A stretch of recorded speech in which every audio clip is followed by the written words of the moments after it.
Hello. What's up tonight, everyone? Welcome.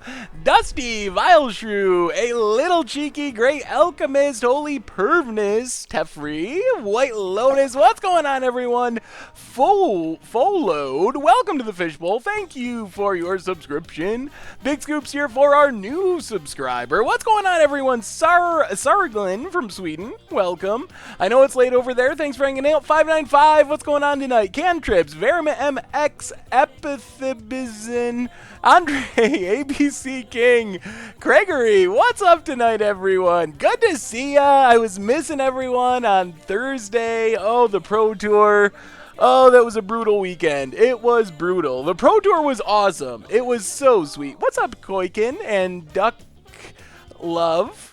Goblin Master 999 for the 6 months in a row, resubbing for the awesome basic land choices. Yeah, these swamps, super sweet, really like them. Welcome back to the Fishbowl. Thank you for your subscription. Big Scoops cheer for our new subscriber, and Dr. Idiot, what's going on tonight? Welcome. Unseen Spectre, welcome you as well. 10 months in a row. It definitely doesn't seem like it's been 10 months, but definitely appreciate the subs. Thank you, everyone. Welcome back to the Fishbowl. Maxi Wawa, can't stay one to say hi. Well, hi, Maxi Wawa. Thanks for swinging by. Yes, the replay will be up in the future, like always. So, Mucha Brew, I should have made sure this was more well-known. I actually should have put it in the article last week, but I forgot about it. When there's a Pro Tour, I usually don't have any Mucha Brew that weekend, because Pro Tour is a lot of coverage stuff that I do. So I usually don't have time, and Mucha Brew is usually the thing that gets cut. So that's why there was no Mucha Brew. Pro Tour getting cut. What's up, Action Gnome? So yeah, so that's why there was no Mucha Brew, but it was, but it will be back next week. And then Budget Magic, that was my fault. I thought I had scheduled it. I scheduled the articles basically with the site. I put in what time they're supposed to go up, and then it goes up automatically, so I don't have to hit there and make it go live. And I thought I had scheduled Budget Magic, but apparently I forgot to. So I woke up this morning and went to check the comments on Budget Magic and was like, oh my god, it's not up. It was supposed to be up last night, so I published it really quick manually. So that was just my fault that I messed up. It was a really long weekend. It was a really long weekend with the Pro Tour, so I'm still recovering, mostly because of the time zone. Oh my goodness, the Pro Tour. So if you missed it, I mean, there's good and bad. The bad news was the time zone, which was just, oh goodness. Started at 8 at night, went to like 7 in the morning. It was so bad. Yes, nothing else was affected. But Against Odds will be up tomorrow like usual, and nothing else will be messed up. Just Mucha Brew. Kaioken for the 3rd month in a row, and Stitches 9 months. Welcome me back both to the Fishbowl. Thank you for your subscription. Big Scoops cheer for our new subscriber. Am I the only one who thinks that this deck plays too much removal? I'm a little scared that this deck doesn't play enough removal, but we'll see. We'll see how it goes. So Pro Tour, if you missed it, was insane. Mono red decks everywhere. What's up, Pretty Pangolin?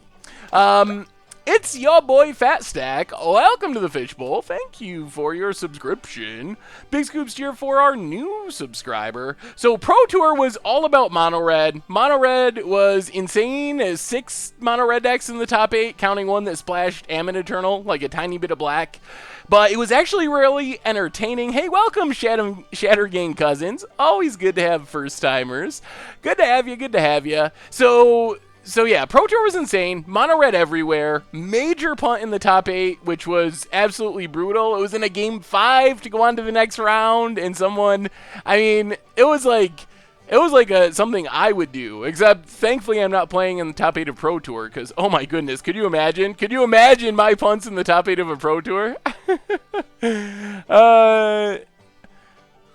What was the link? Oh, Dusty, I can check it on Twitter. I didn't see the link. I think it got buried in the chat. Actually, no. Send the link again, Dusty. I have not seen it.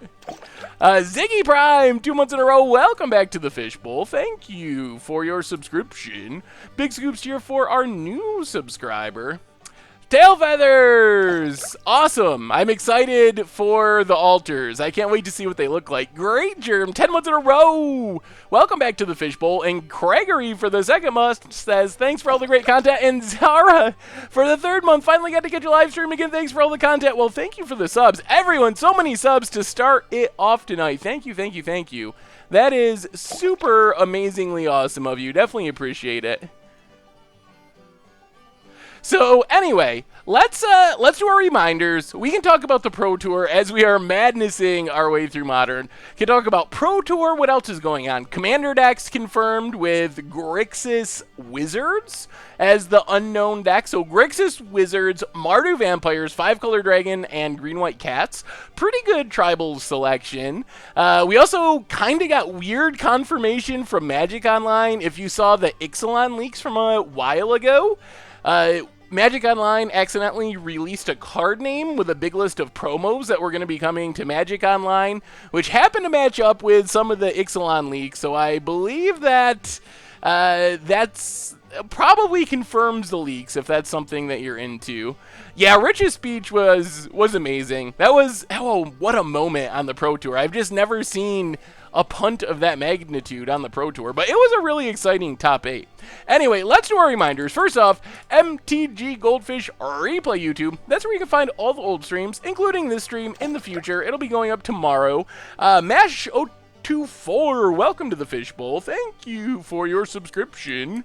Big scoop cheer for our new subscriber. We don't know about Cat's enchantments yet, I don't believe. We know Cats, we don't really know other than the one commander that's been released, so could be anything. So Replay YouTube, the regular YouTube, we were talking about that a minute ago. No Much Brew this past week because of the Pro Tour, but it'll be back.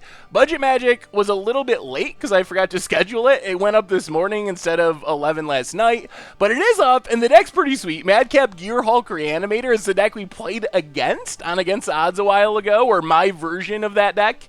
And then Against the Odds coming up tomorrow, featuring Farang Sanity, which is pretty sweet. Frank Sanity can do some pretty fun things. Good way to mill people out. Mr. Jaden, 2 months in a row, says, thanks for all the content. Never cared about competitive Magic, but you really got me into it. Well, thank you so much for the sub, Mr. Jaden. Definitely appreciate it. Big scoops here for our new subscriber. Of course, the merch page, if you want to pick up some tokens or t-shirts or playmats to support the stream and the channel and the site, that would be awesome. And as usual, donations are up down at the bottom. If you feel like donating, that's amazing as well. $2 or more gets your message read on stream. So anyway, that is the reminder. So let's talk about this deck. This deck is insane. I was a little nervous. So the deck looks super crazy. I'm a little nervous about how it's going to work, but we will see. I've played exactly one game with it, and it's got a lot of cool synergies. So this deck, I don't even know how to really describe it. It's a madness deck. It is ultra grindy. Basically what we're trying to set up with this deck is we have Call the Bloodline and Zombie Infestation as our main discard outlets. So this is kind of the big payoffs for the deck. Zombie Infestation, 2 cards, you get a 2/2 for free discarding. And this one costs 1 mana for Call the Bloodline. You get a 1/1 with lifelink. So we got these big discard outlets. And this lets us do all kinds of weird value-y things. So first off, we have Squee, which is basically a free discard because it keeps coming back to our hand. So if we can get all of our Squees in our graveyard, we can just Zombie Infestation twice a turn, get 2 zombies, and eventually build up a big board and win the game. We also have, for payoffs, Voldaren Pariah is another big finisher. Eventually, we'll play it, we'll have all these zombies and vampires, flip it around, rat the board, kill our opponent, hopefully. Big Game Hunter is our main removal spell if we gotta kill a Death Shadow or a Tarmogoyf. We can Madness it in once we discard it for 1 mana. It kills something big. It is kind of small itself. Grave Scrabbler lets us get even grindier. It's like a Grave Digger, but It's only 2 mana if we madness it. D Torbs, welcome to the Fishbowl. Thank you for your subscription.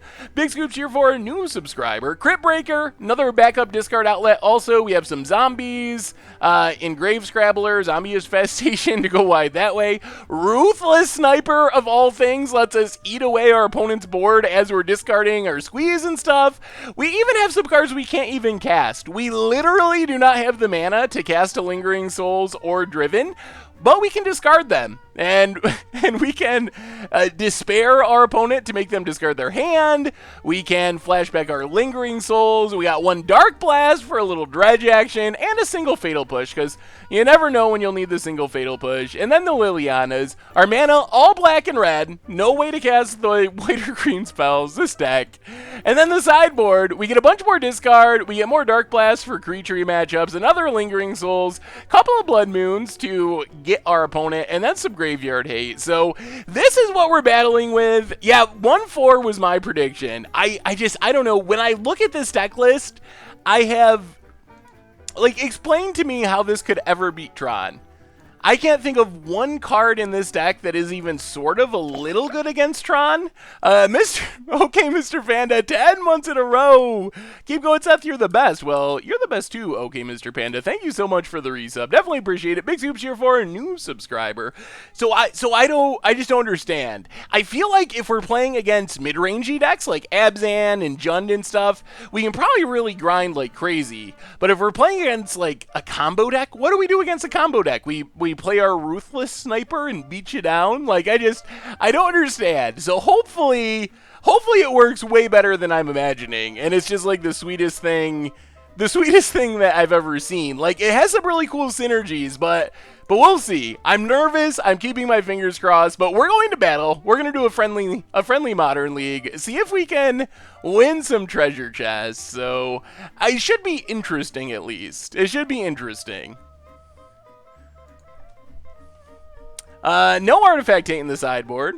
No, I don't know what's going on with this deck. I would definitely probably change some things, but I haven't really played it, so I can't really say completely. Wake at 2 a.m., my hovercraft? That is pretty late. Gaimala, welcome to the Fishbowl. Thank you for your subscription. Big Scoops here for our new subscriber. Trading Post Tron. Yeah, I would lose to Trading Post Tron. I don't even know how I'd fix the sideboard. I mean, we have okay sideboard cards, like discard, a bit of removal, the Blood Moons. They're not bad sideboard cards. I just, Denkrog, welcome to the Fishbowl. Thank you for your subscription. Big Scoops here for our new subscriber. Maybe, like, I'm worried about Tron. That's the main thing I'm worried about, is I don't know how we ever beat Tron, and I'm also a little worried about combo. This deck, it seems super sweet and grindy, but it doesn't seem extremely fast to me, so I'm really worried about if we run into, like, Storm or a deck like that.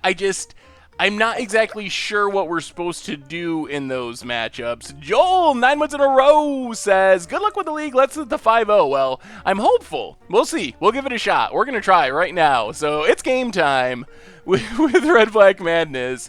I do live in fear of Tron anyway, and I lose. Maybe I should just not worry about losing to Tron, because how often do I beat Tron no matter what deck I'm playing? Like 1 out of every 10 games. So we're probably just going to lose to Tron no matter what, so why even bother to try? Alright, Red Black Madness. Yep, let's go for it. Put some Ghost Quarters in the main, Surgical in the sideboard. It's too late. We're in. We're running it as it is. When I was a little bit, like, sketchy about if this deck would work, I asked on Twitter, and a couple of people said that they had played it, and it actually performed well for them. So, I don't know if they hit good matchups, or maybe the deck is way more powerful, and the synergy is just so strong, it doesn't even matter. So we'll see. Well, we will see. Garlaran, welcome to the Fishbowl. Thank you for your subscription. Big Scoops cheer for our new subscriber. Crumble the Dust would be a good one. Ooh, all right. Well, I mean, this looks like a good hand. We got Crypt Breaker for 1. We got Call for 2 into Liliana, and then we can discard Big Game Hunter and get your Reality Smasher or something. Oh, it's going to be sweet. Corset's coming back pretty soon. Do you think there's a chance we get the conflict cycle from Commander? Are they too powerful? I would lean towards too powerful for Standard, personally. Shadow, welcome to the Fishbowl. Thank you for your resubscription. 7 months in a row says good luck with the jank. Big Scoops cheer for our resubscriber. Hey, welcome, the Solo Assassin. Good to have you. Yeah, we'll keep this. I mean, this is about what our deck looks like, so hopefully this is exact. No. No. Oh boy. Oh boy. The nightmare starts early tonight, so. Crit breaker you. Oh man. Watch us play Tron like 4 out of the 5 rounds. I know it. I know it. I know it's going to happen. I predicted 1-4 going into it. I'm hoping I'm wrong because the deck seems really sweet, but $5 donation from Psycho Smurf. So after talking to you on Twitter, I think that this Grixis list I'm locking in for the GP next weekend. Aggro deck I was testing on X-Mage last night were salty. Let me see. Still not fast enough to read all the donations. There's Sylvan Scrying. Opponent setting up their Tron. I will reread this donation and be able to see the link here in just a second. Ruthless Sniper. We can slowly eat through an Ulamog or something. What are we doing here? Play a Swamp. I mean, I guess we play. Maybe we just make a zombie. That might be better. Skeptic Shock, welcome to the Fishbowl. Thank you for your subscription. Big Scoops here for our new subscriber. After talking to you on Twitter, this is from Psycho Smurf, $5 donation, and thank you very much. So after talking to you on Twitter, I think that this is the Grixis list I'm locking down for the GP this weekend. Aggro decks I tested against on X-Mage last night were getting salty. It was glorious. Well, that sounds awesome. Hour of Devastation, Grixis Bolus Control. It looks sweet. I like it. I wish you all the luck at the GP this weekend. Yeah, we're just going to pass, I think, and make a zombie here. Discard a Call the Bloodline. Yes, we will go to stream mode. Good call, thank you.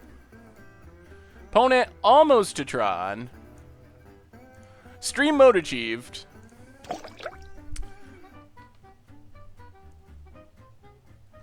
Can we get a... What? Lou? What's up, cat dude? Another chromatic star for our opponent. Soid626, welcome to the Fishbowl. Thank you for your subscription. Big Scoops cheer for our new subscriber. We are not playing Standard. We are playing some Red-Black Madness with Standard cards in Modern. Opponent's just starring off. Alright, let's make a zombie. Discard Call the Bloodline. I mean, Liliana's not a horrible card. There's another Liliana. Alright, play a Liliana. Tick up a Liliana. Discard a Ruthless Sniper. Doesn't seem like it's going to do much against Tron. The question is, do we just lose this turn? And it's very possible. If our opponent just goes Tron Piece Ugin, we scoop. World Breaker discarded. That's not good for us either. Pass the turn. Yes, there is a deck list in the chat if you want to see it. And it is janky. Come on, no Tron, no Tron, no Tron. No, don't do it. Don't do it. No lands. You got no lands. Of course.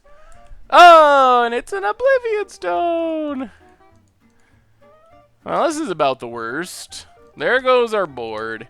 Yeah, I think that this deck is literally, it's got to be close to 0% against Tron. Like very close to actually being 0%. We will discard a Call the Bloodline, I guess.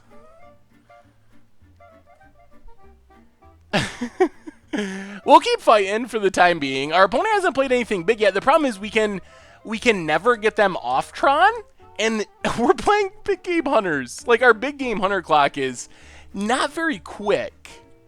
What do you think of cats and horses in Standard?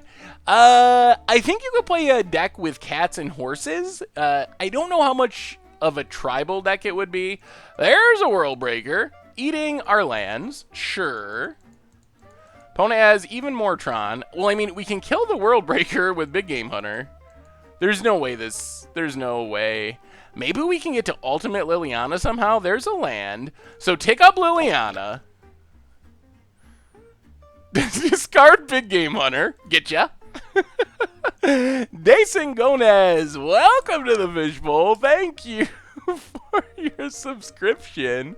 No one expects the Big Game Hunter. This might be the first time in the history of madness a World Breaker has been Big Game hunted. Yeah, we gotcha. Our clock. I don't know about this. Do you think we'll have time for Momir tonight? I have no idea at this point. Ask me in a couple rounds, a few rounds, and we'll see. It's pretty much just all about how long the league takes. I don't know. I can't imagine that this deck's gonna go super long, but maybe. I mean, we can do it again next turn, and that actually gets. Oh my goodness! I think that's game. It's your boy Fads. Been playing Magic since last July, and all the series you do on Goldfish are massively helpful. Thanks for the content. Well, it's your boy Flats. I'm glad it's helpful, and thank you so much for the donation. Definitely appreciate it. I think that was our one chance of winning, and our one chance of winning is now gone. So pass the turn. Ultimate Liliana gave us some very slight chance. 8kin420, welcome to the Fishbowl. Thank you for your subscription. Big scoops cheer for our new subscriber. Opponent eats one of our lands. Yup. We draw a land. Well, we can big game hunt the World Breaker. But then our opponent just keeps getting it back, so we're not actually really making headway doing any of this. Am I planning on going to SCG Syracuse? Not sure. It's possible that I stop by. I don't think I'll play the main event or anything, but it's possible that I'd swing by. Yeah, our opponent just keeps World Breakering us, and I don't.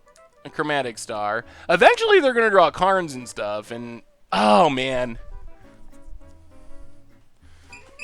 Oh, you just wait till we go to sideboarding if you want to see a sad sight against Tron. Yeah, I mean, only 40 cards to go. We are ahead on cards if it comes down to the milling out. There's a World Breaker. I think Tron has got to be by far this deck's worst matchup, so I don't think that this is.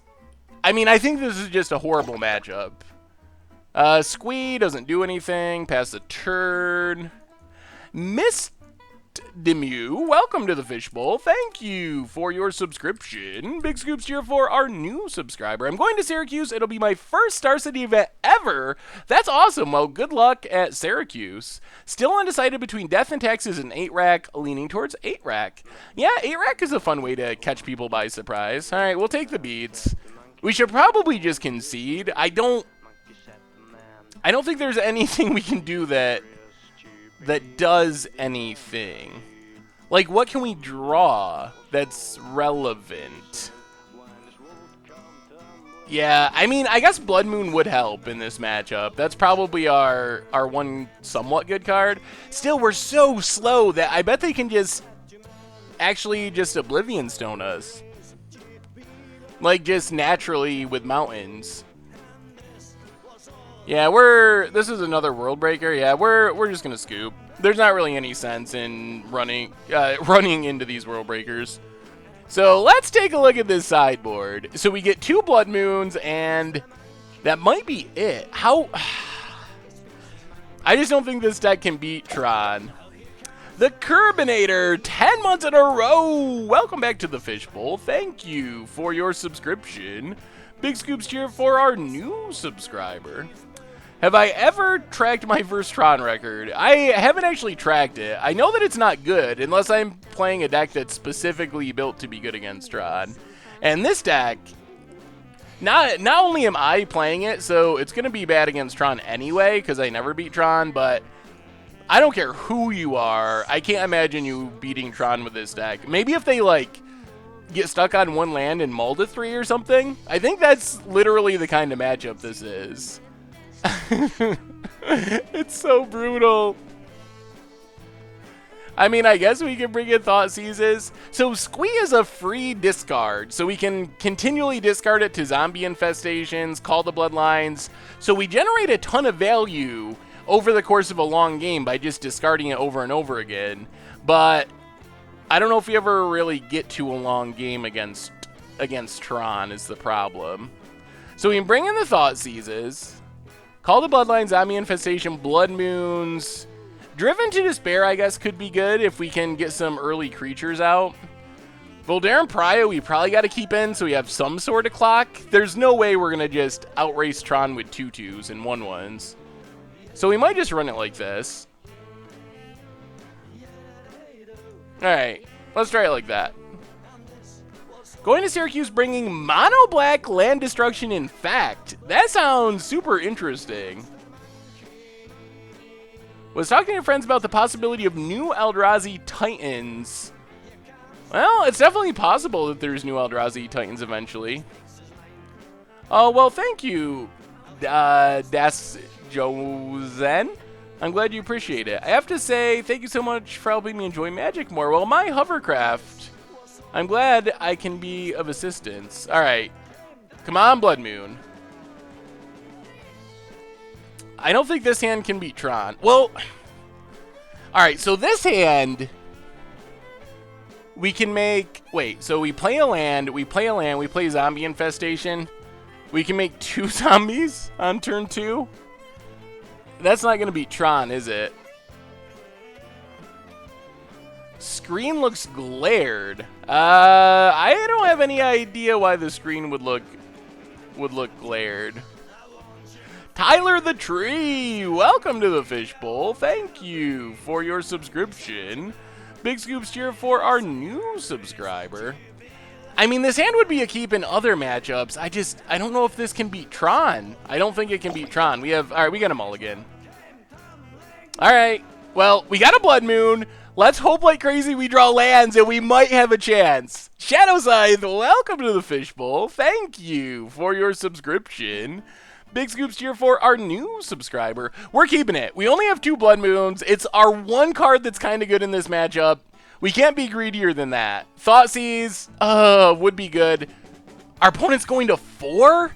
Oh, maybe we Thoughtseize. I think we... So turn 1...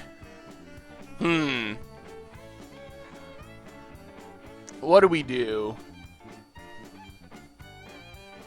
But then we're not drawing lands, and they get their first play, so they can play Expedition Map. Okay. Everyone's saying top. We'll keep it on top. Okay, I don't want. Don't yell at me. Okay. Our opponent, watch them. They mull to 4. It's gonna be Tron Piece card, and I'm gonna cry. All right, play Swamp. Get our clock down. Crypt Breaker. Pass the turn. The reason to go bottom there, I think, is we do want to get to Blood Moon. That is our best card. Is this Expedition Map? Did we so call it? Going to fit my first GP on Saturday. Not sure what to expect, but let's go Pummeler. Ooh, Pummeler's a good choice. That is a very competitive, pretty budget-friendly choice. All right, let's Thoughtseize.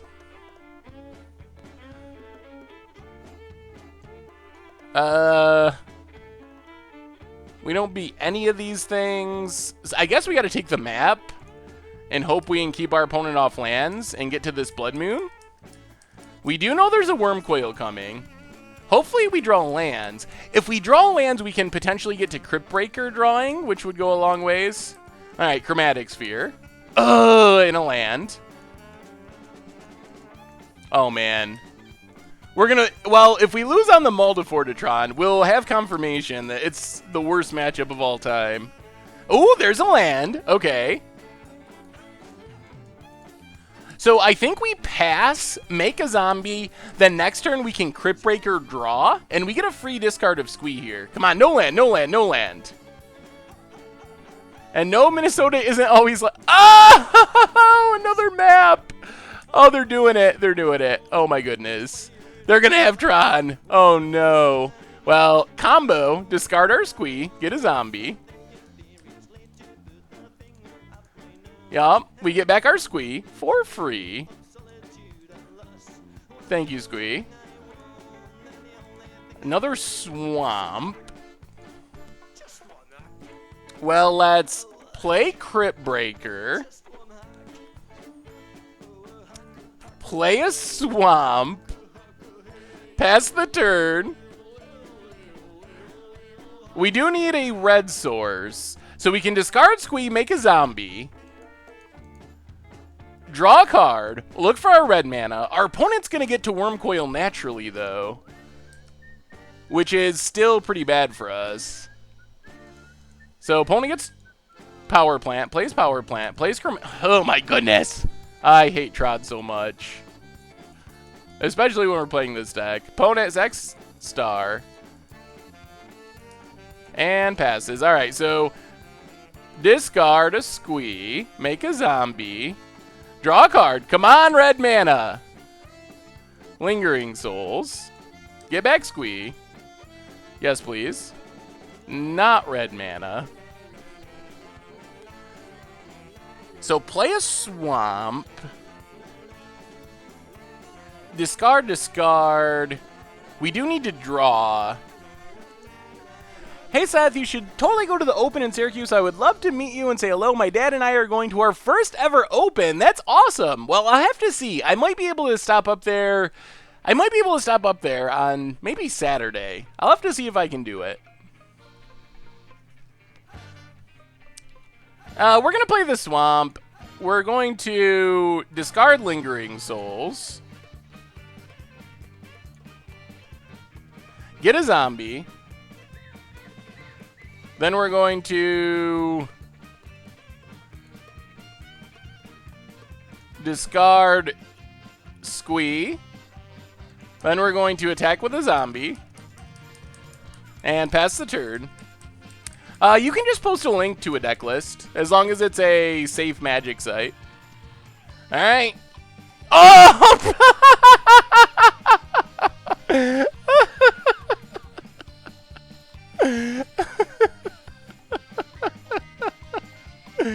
Oh, it's not real.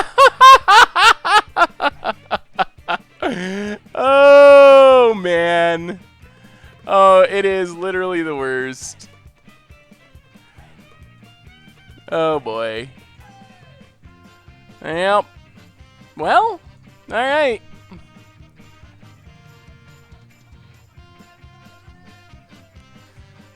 Well, we just drew the card and it doesn't do anything, so that's the game.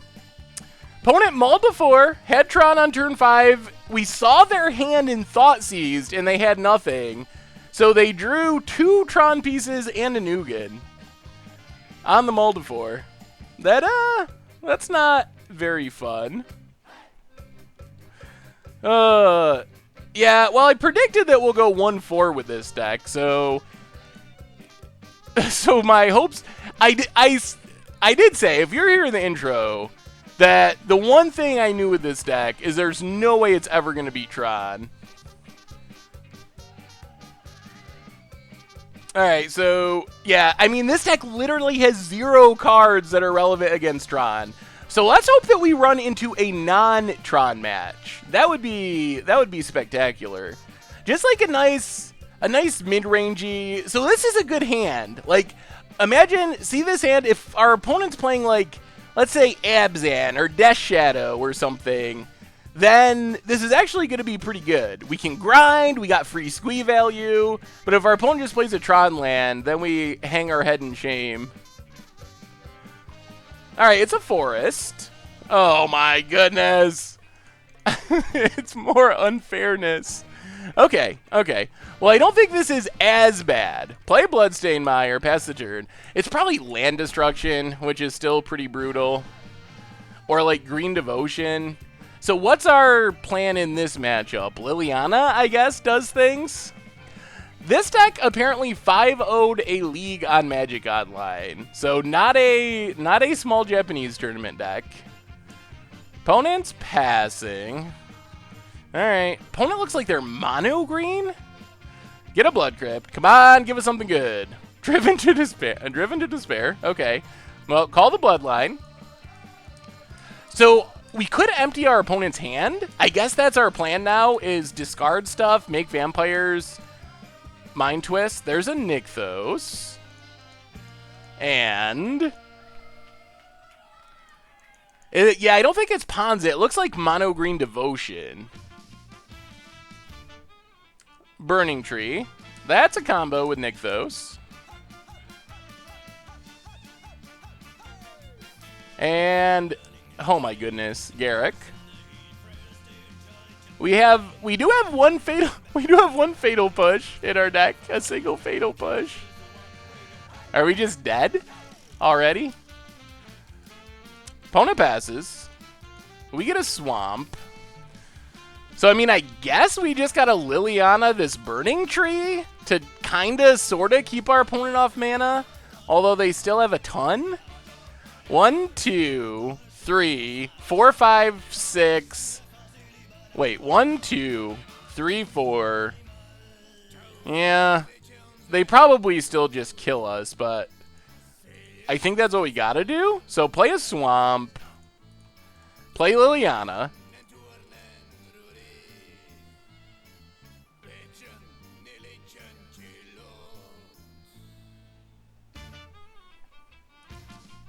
Take down to get the Burning Tree. Yeah, it's some sort of Genesis Wave or Tooth and Nail type deck. Pass the turn. Yeah, the problem is they can play something to get more devotion, then untap with Garrick and add mana. So they probably are still going to have, like, oh man, 10 mana this turn maybe? Potentially. Japanese tournaments are typically Harurura tournaments, which they have every day in range. Yeah, so they do have a lot of, yeah, they do them frequently. Yeah, this might be Tooth and Nail. Opponent plays a tap land. Well, that's a good sign that our opponent doesn't need all their mana. So what do we do next turn? Start making 1/1s and go to town? Opponent makes a beast. Okay. Did they just have nothing? Wow. Okay.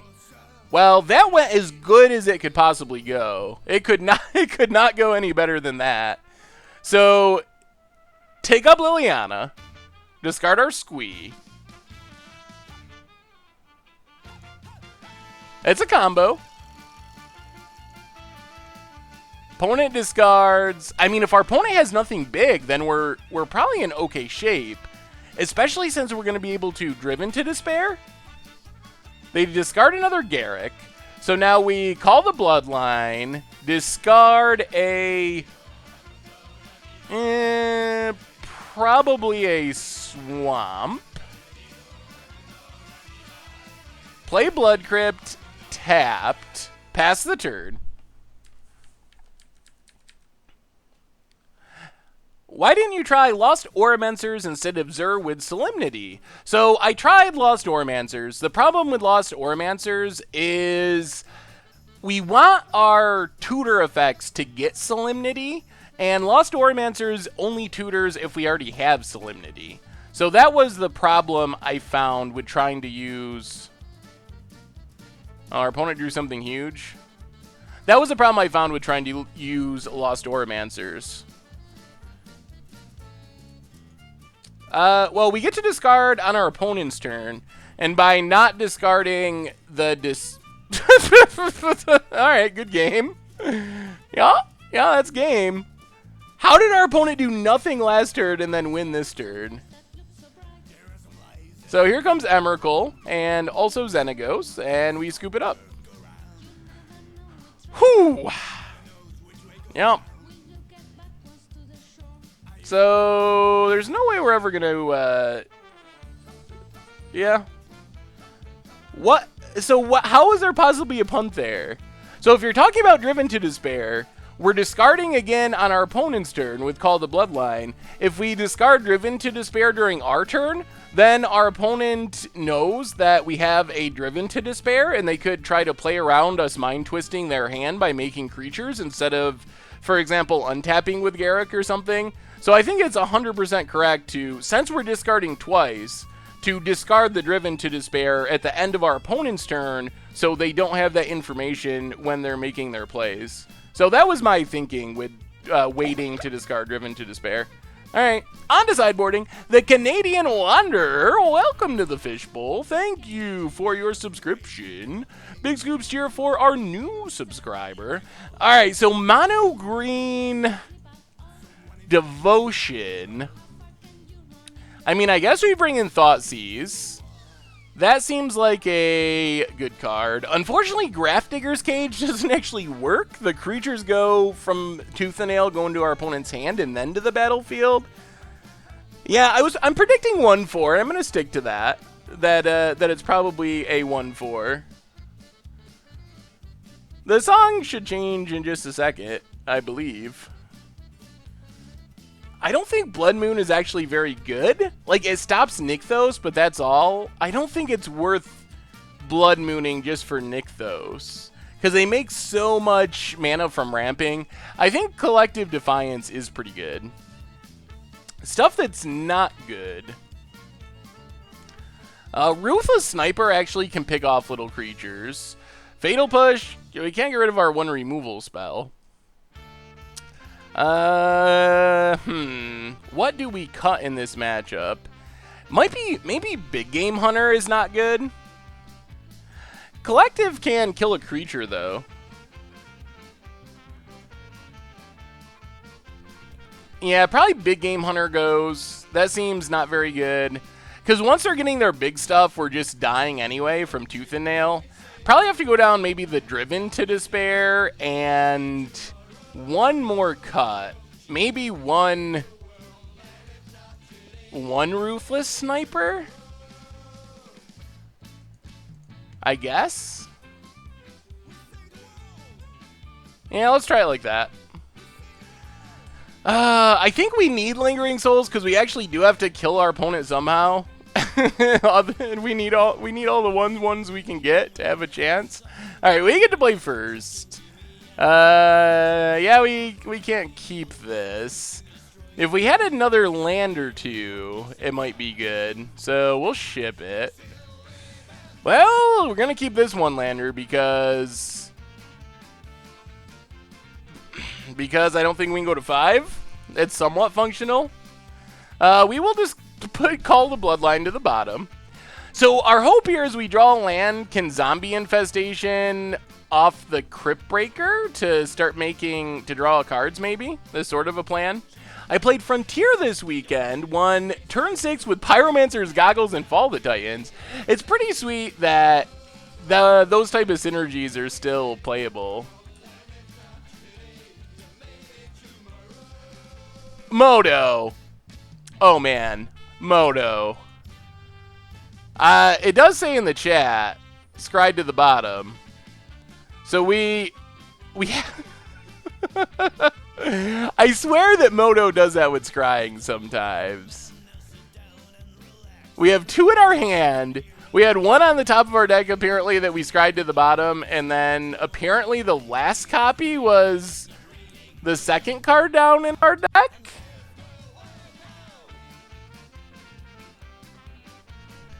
There's a Nykthos for our opponent. And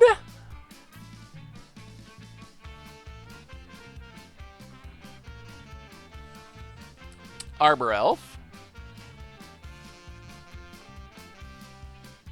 And Llanowar Elves. Oh man. Imagine Ruthless Sniper on this board. And a Relic of Progenitus. So our opponent has nigh infinite mana already. Well, we did get a land. That's good. So we can play Zombie Infestation. And discard all these Call the Bloodlines.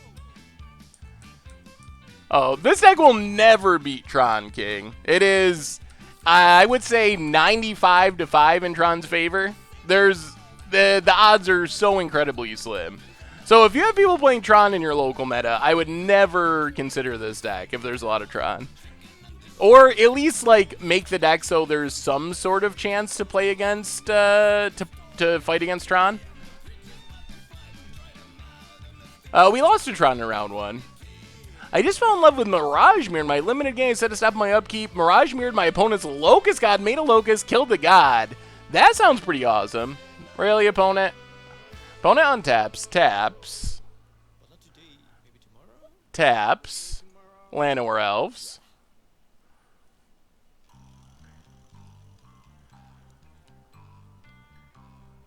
And 5 mana.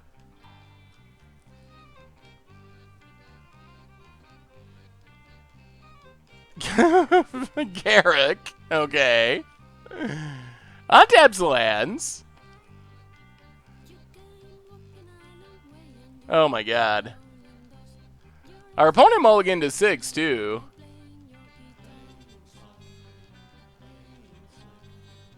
What if you have people playing Magic in your local meta? Then you should be fine. Opponent's passing. So I think we discard 2 Call the Bloodlines, make a zombie.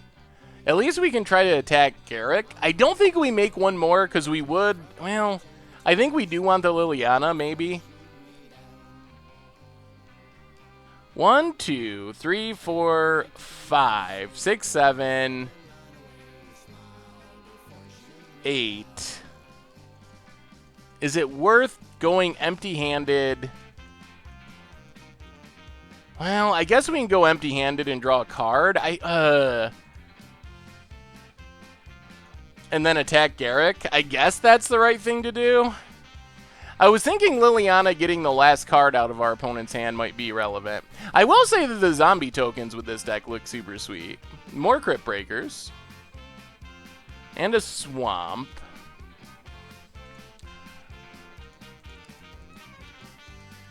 Well, let's go attacking at Garruk.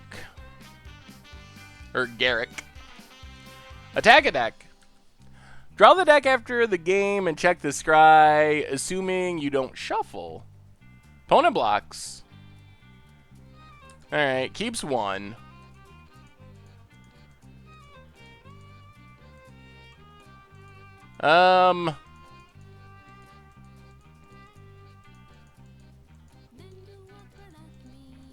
So I guess we just...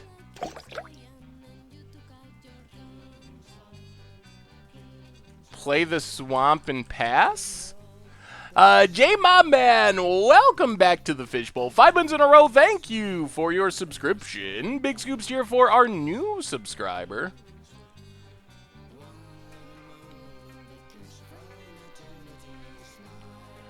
Oh, man. I really like the idea of this deck, but... oh, it seems to have some really unbelievably bad matchups. 5 mana. So our opponent has... I mean, they have all the mana they could possibly need. So if we're dead, we're dead. Primal Command... okay. It tutors up a creature. We can't really do anything about that. I don't know when Team Draft Super League starts tonight, actually. Alright, Shatter Gang cousin. We'll keep... I predicted the 1-4, so hopefully we... oh, man. There's an Eternal Witness. So they can Eternal Witness one of our lands. Eternal Witness, get back Primal Command, get one of our lands. Something like that. Yep, Eternal Witness. Gets back Primal Command. So they can Primal Command a land, tutor up a finisher, untaps. Yep. 15 mana. Pretty good for 1 turn. Or not quite 15. Sure. We will discard our Crypt Breaker. And these are going on top of our deck, so for our next few turns, we're drawing nothing. Pretty much this game. You should play a white-black deck in Standard with Thalia's Grasps, Anguished Unmakings. Has done pretty well for me against Ramanop Red. Interesting. I think, yeah, I mean, Thalia seems really good. Maybe some sort of white-black mid-range list could be a good way to go for that. What did they tutor? Emrakul? How much mana? We kill Garrick. I mean, they can't Emrakul, right? Well, go attacking. We gotta send all 3 zombies at Garrick. I don't think they have Emrakul mana. I guess I could have Tooth and Nail and just put Emrakul into play.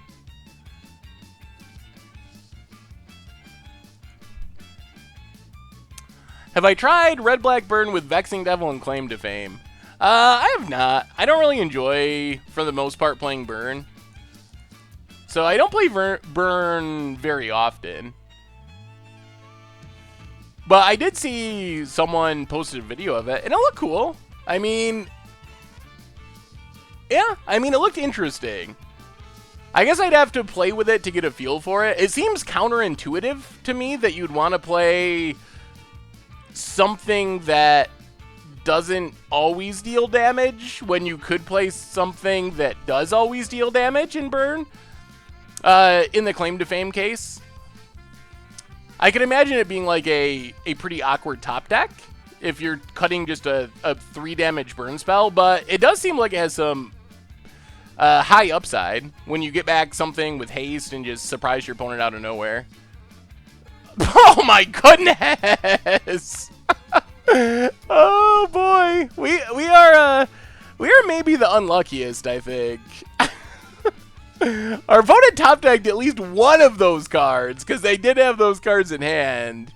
So, I mean, this is just hardcast Emrakul, and that's game.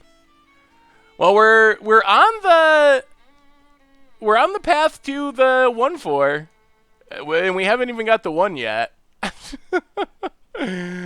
Oh boy, I am not a fan of pineapples on pizza. That is one of the worst things I've ever heard of.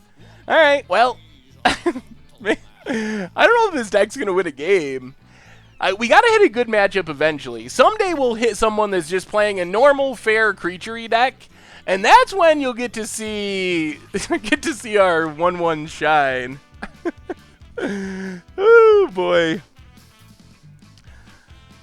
No, pineapple on pizza, y'all are crazy. That is a travesty. How important to me is the flavor on a card? Not especially. I've gotten more interested in flavor as I went along, but when I first started playing Magic, I did not even care a little. I would have been fine if there was like, I don't know, if they look like normal playing cards and they just said what they did. That's how I thought of Magic when I first started playing, was as just a strategy game. But I've grown to appreciate the flavor of it more as I've continued to play and do content and stuff. So, all right, we got to do a quick 30-second break. We'll be right back to see if we can keep the 1/4 prediction on track. 30 seconds. Be right back.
All right, and we're back.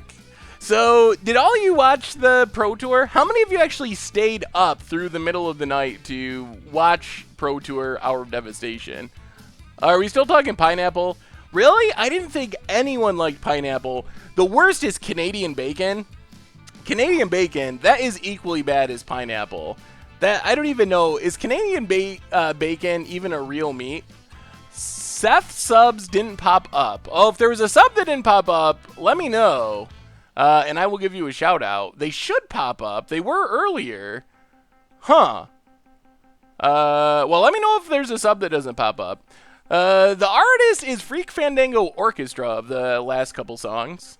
The sort of gypsy-ish sounding songs. I think that last one was called something to do with gypsies. Let's see.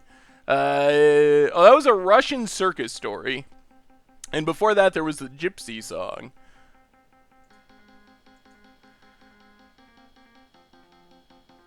New York pizza is the worst. Come on now. New York makes the best pizza.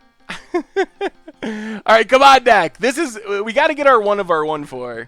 Man, have we gotten some hands like this? Alright, so Crypt Breaker, discard enough cards we can start drawing with Crypt Breaker. Gotcha. Sounds like a plan. Would I be able to show my face after punting like that at a Pro Tour? Well, the odds of me punting at a Pro Tour is pretty low, because I haven't even tried to qualify for a Pro Tour. But I think so. I mean, I'm pretty okay with punting. I'm kind of used to it. Oh man, I saw a Brazilian pizza in, I don't know, some magic thing. They were eating pizza, and it looked really crazy to me. Like, I'm from New York. Pizza is supposed to be just like greasy and covered with meat, but the Brazilian pizza looked really insane.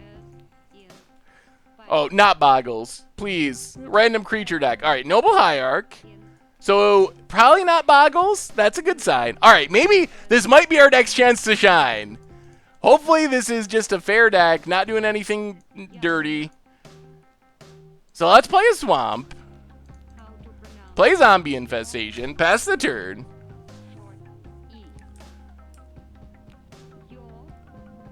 Oh, it was GP San Paulo. All right, that makes sense. Hey, Seth, does YouTube allow you to use any music you want in videos if you don't monetize them? Most music. A lot of music can be used in YouTube videos. You either don't monetize them or they are monetized by the song's creator. But yes, you can use pretty much any music, has an agreement with YouTube. I'm sure there's probably some exceptions out there, but for the most part. What's up, Matthew? I went to a store on match 1, game 1, came back from 0-2. Ooh, nice. Opponent, Cracks Misty. This might be like Bant Spirits or something. Mirage, Mirror, and Herald of Anguish. Ooh, that could be a sweet against the odds deck. Opponent gets an island. And Mausoleum Wander. Alright, so this is definitely Bant Spirits. How do we deal with a bunch of flyers? Opponent.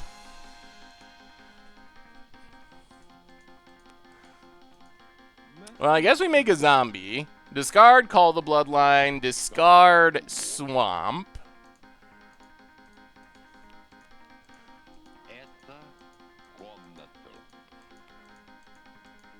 We could use some of our madness stuff. That would be nice.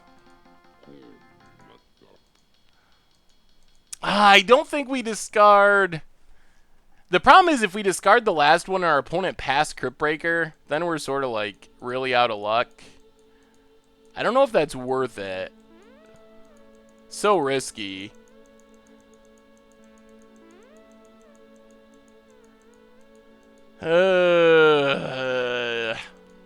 Yeah, we're not going to. We draw another land.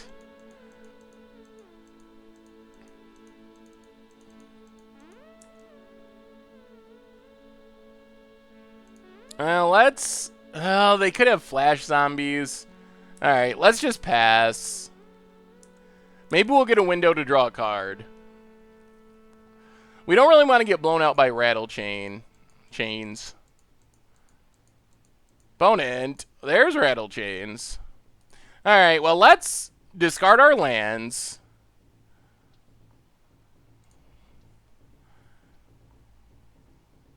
And this makes sure we get to draw a card at least. Our deck actually doesn't have much use of lands. So when I said fair creature match, I meant creatures that are on the ground and our zombies can block. Does Wizards acknowledge MTG Goldfish? I feel like they do with all the other big MTG community members and companies. Maybe I'm missing something, though. Yeah. Yeah, I mean, yeah. We've gotten spoiler cards for, like, over a year now, which is super awesome. So I don't know how to, like, acknowledge people, but yeah, I believe so. Do you think Wizards of the Coast will ban anything with the ban announcement coming anytime soon? Seems unlikely. I think end of August is the next banned announcement, so I'd be surprised if we got any really sweet bannings. Yeah, we are live, Dev Orca Man. This deck seems like tragic to me. Some decent synergies, but doesn't seem strong enough. Yeah, so when this was one of our instant deck tech decks, and I put it together, I was like, oh, this looks cool. Play it for the stream tonight. And I played one game with it, and as soon as I played one match with it, and as soon as I played one match, I was like, oh man, I'm having second thoughts. We're going to 1-4 with this deck. I don't know if this is a good idea. So, but then, like, people were kind of like, oh, we don't really want to do standard. It'll be all mono red. So I was like, all right, we'll just go with it. Maybe it'll work out better than I think it will. So that was our hope, is that we were going to get a little lucky. Things would work out better than it looked. But so far, that's not been the case. So the thing with this deck that scares me is I don't know what we're hoping for. Like, if you look at our deck list, you can pull the deck list up. Like, what are we even hoping that we draw into? There's a path on our Crypt Breaker. Well, we weren't hoping for that. So, like, what are we rooting for? We have a single Fatal Push. I guess that could kill one thing, maybe? Like, what is the thing we can get that makes us not lose to this deck? And I can't think of anything. And I've actually felt like that every round we've played so far. I felt like we just don't even have anything we can draw into that would give us a chance. It does feel like I could see that. That's a really good argument. If oh man, more paths. If whoever built this deck played against Death Shadow every round, I could easily see a 5-0. Or even like Abzan or Jund, those type of decks. I feel like that could lead to a 5-0. But beyond that, I'm having a hard time seeing how this is more competitive than most against the odds decks. Opponent.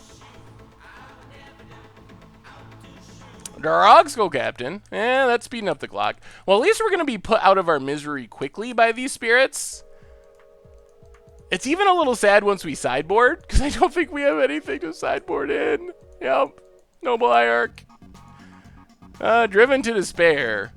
Ooh, it's a combo, but our opponent doesn't have any cards in hand. We can't kill anything because they're not big enough for Big Game Hunter. The next Mucha Brew will be Sunday. There was a 1-week Mucha Brew break because of the Pro Tour where I was just didn't have the time to do an episode. Usually when there's a Pro Tour, there's a 1-week break. So it'll be back on Sunday. The deck, what's the deck for Sunday?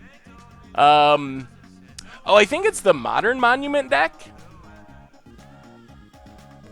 Yes, we are at Despair, Jay Zoller. As soon as our opponent played that Tron land, turn 1, round 1, the Despair started, and it has not gotten better. I'm just going to do this because I want to say that I flashback or aftermath to Despair in Modern, but boom. And then we just die. But we did it. We did it. We got to take the little victories with this deck. Oh, which of the 4 Commander 2017 tribes will I play on Commander Clash? Ooh, jeez. So how will that go on Commander Clash? That's a good question. I would enjoy playing Dragons. I also would enjoy playing Wizards. I think those are the 2 that I would be most excited for. I think there'll probably be competition for Wizards from Tomer. I can imagine Tom playing either vampires or cats, because they seem like they'd be a little more aggressive. And I'm not sure what Jen would play. How far ahead do I work for videos? What do you mean? Usually with Matcha Brew, the problem with Matcha Brew is, so Matcha Brew goes up on Sundays. Yeah, opponent wins. Big Wankin, welcome to the Fishbowl. Thank you for your subscription. Big Scoop cheers for our new subscriber. So the problem with Matcha Brew, the deck techs go Monday through Thursday, and then Matcha Brew goes up Sunday. So I don't really have time to let the Thursday deck tech be voted on, and then like Friday make the videos, edit the videos, write the article, and have it up for Sunday. So usually we have the week of deck techs, then the next Sunday is when the episode would be. If Vampires had Blood Moon in it, how quick would I snatch up the deck? Yeah, I would snatch it up really quick if we had Blood Moon. Yeah, Jen has got a lot of non-games recently. I do feel bad for her. Alright, so Dark Blast seems really good until I get a Drog Skull Captain. Collective Brutality seems good, and Lingering Souls seems good. Driven to Despair, that card does not seem like it should be in our deck, probably. And then Big Game Hunter's got to go, because our opponent, no big game to hunt. Four Big Game Hunters. There's like so many of the cards. They're awesome if you're fighting like Death Shadow, but against everything else, they're not so awesome. Has anyone confirmed that we're getting a Wizards themed deck? Yes, it has been confirmed, I believe, in a Japanese magazine. Have you ever considered streaming Commander Class? I think it would lead less punts, but I don't know how it would work. Yeah, that's always been the problem. We've talked about doing a special live episode of Commander Clash. Ooh. Alright, well, we got a Ruthless Sniper. Seems like I can do some sniping of our opponent's stuff. Why do you think a -1/-1 deck are not relevant? I feel like Jund colors could make a great against mono red. So I've been trying to get a Hapatra deck to work for Budget Magic for a while now. I think I finally got a build that's good enough that I can do it for the videos. So I'm excited about that, but it's a little lacking in support still, I think is the biggest problem. Like, compared to energy and some of the other mechanics, there's just not as many good -1/-1 counter decks is the problem. Maybe that is a problem. Maybe we need Tybalt. Have all 4 people stream and let viewers pick whose chat to join and root for. That could actually be a cool special episode. Maybe we'll try to do a special episode like that. I think that could be sweet. Let's snipe in for one. Oh man, we really need this Ruthless Sniper to live. If Ruthless Sniper lives, we could probably do some real damage. Play Call the Bloodline, because we can just start shooting things down whenever we make a vampire. Pass the turn. Should this deck not cut down on Call the Bloodline to 3 or 2? If we consider your latest brewing guide, we want 1, but not 2 during our games. So, it does feel like we often are flooded on discard effects for the early game. The only justification I can see is we also discard a lot of cards, so it does minimize the downside of the flood to some extent, since we can always just discard the extra copies. But it does feel... I don't even know. I don't know about this deck. I don't know what needs to be fixed in this deck exactly. But I know there's something. I'm just not exactly sure what that something is. Play Jund -1/-1 counters for Harmless Offering to donate Sneaky Snake. Oh boy. Our plan is ruined. Our game is over. Oh man, we really... I never thought I'd want a Ruthless Sniper to stick around so badly. That was our entire game plan, that one card. Oh boy. Well, Dark Blast would be a good draw. Another Ruthless Sniper would be a good draw. What's up, Gore X? I don't hate you. I probably just didn't see you. If you said something to me, I probably didn't see it, because...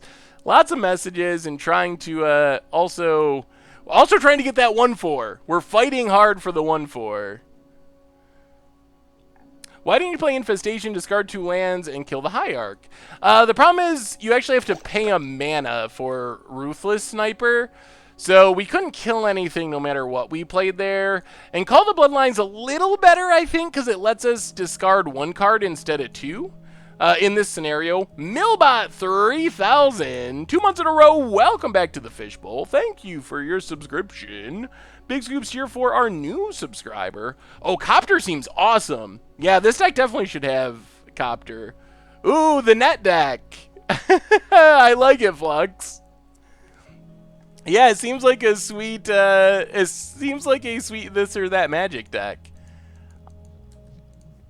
I like it. It looks like Spider Tribal. All right, come on. Good draw. We need a... All right, so we will discard a Swamp, make a Lifelink Vampire, play Bloodstained Mire, and I don't think making 2/2s really matters. We'll just pass. Oh man, I'm not feeling very good about our prediction.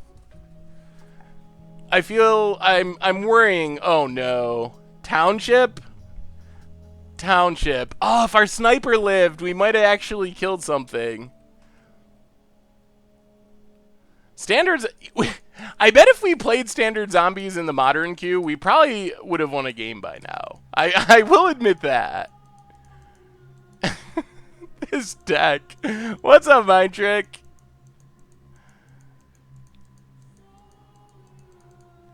I don't think Blood Moon is actually very good. They have Noble Hierarchs. Grave Scrabbler. Unfortunately, our sniper was killed. Opponent probably has Collected Company. Hey, you know what? We're gonna attack with the Vampire. If they want a Collected Company eat our Vampire, then you got us.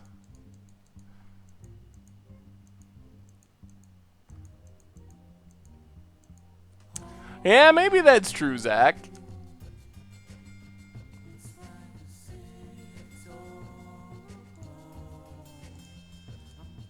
Maybe it would have been better to just hold it.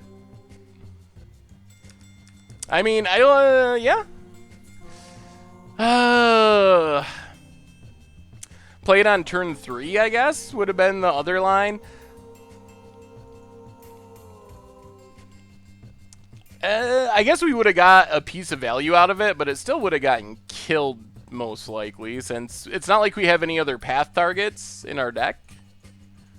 You should change this list and make it much more aggressive with hollow ones and maybe Mirror Superion plus Claim to Fame combo.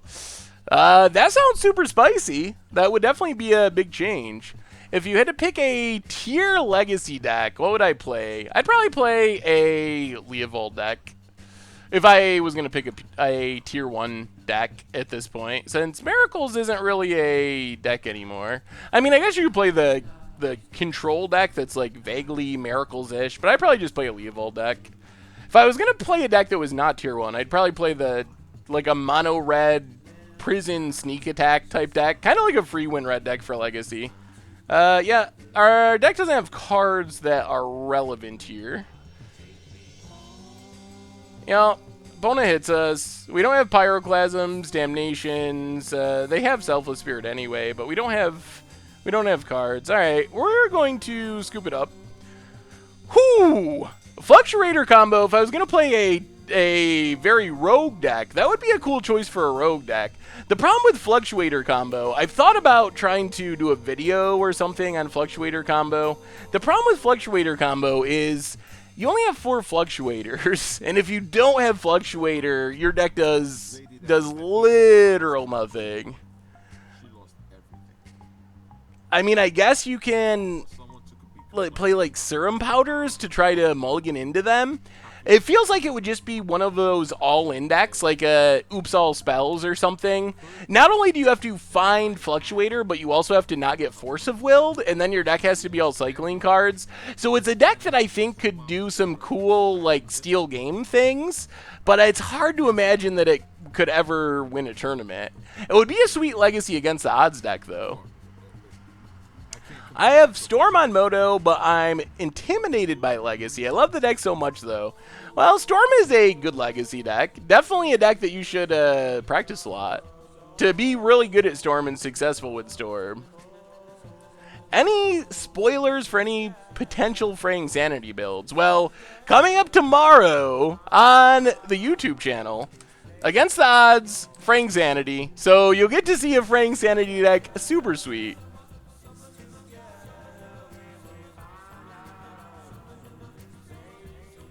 I don't... Pinasag, I'm not exactly sure what you mean. I'm sorry, but this deck is honestly trash, but for you it's decent? Does that mean... I don't know what that means.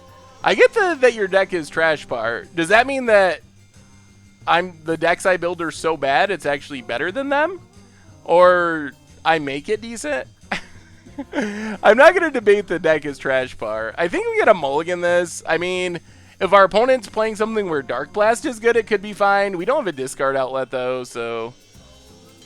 Okay. Man, this this hand... We've had this hand... I feel like we've had this hand every game we've played, and I don't think we've ever won with it. Alright, Mox Opal for our opponent. Come on, no cranial plating on things that fly. The swamps are from Masters Edition on Magic Online. I'm not sure, actually, what set they are in paper, but I'm sure someone knows.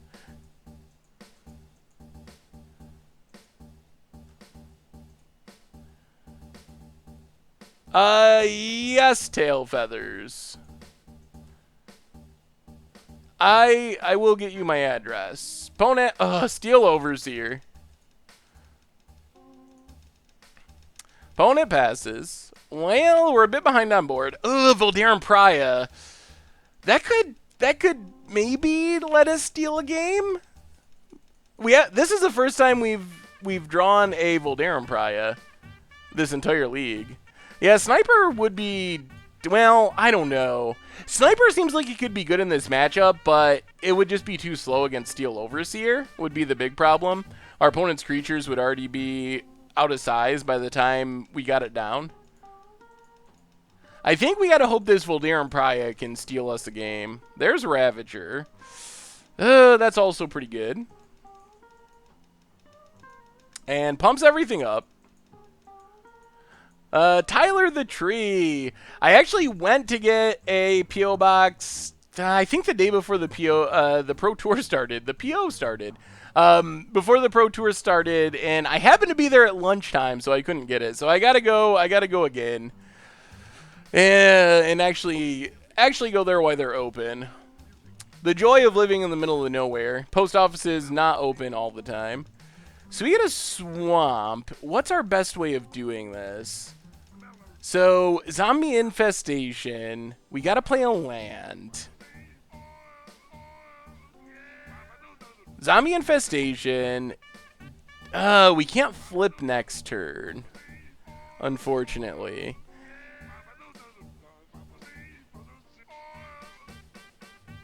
I mean, I guess we can... Well, alright. Play zombie infestation. So next turn we play a land, discard everything, and we can Voldarum Pria. I guess that's our best bet for maybe being able to steal this game. Once it up, will you sign cards, or is it mostly for fan mail? I will, once the P.O. box is up, I will sign cards.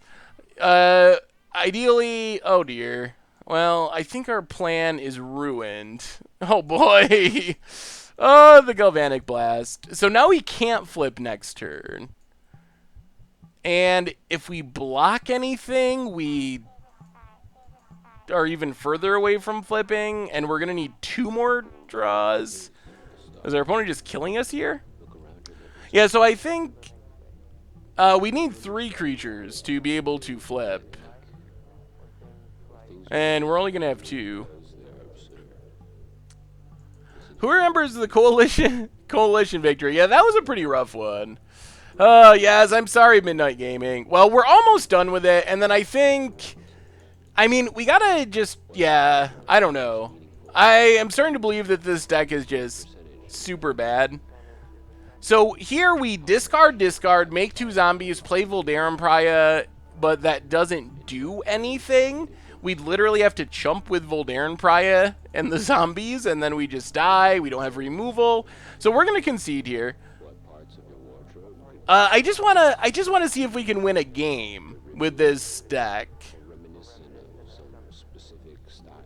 Well, yeah. Our opponent had a good start. I don't know about almost any. Like, there's decks that play removal and stuff, so you so you can kill your opponent's things.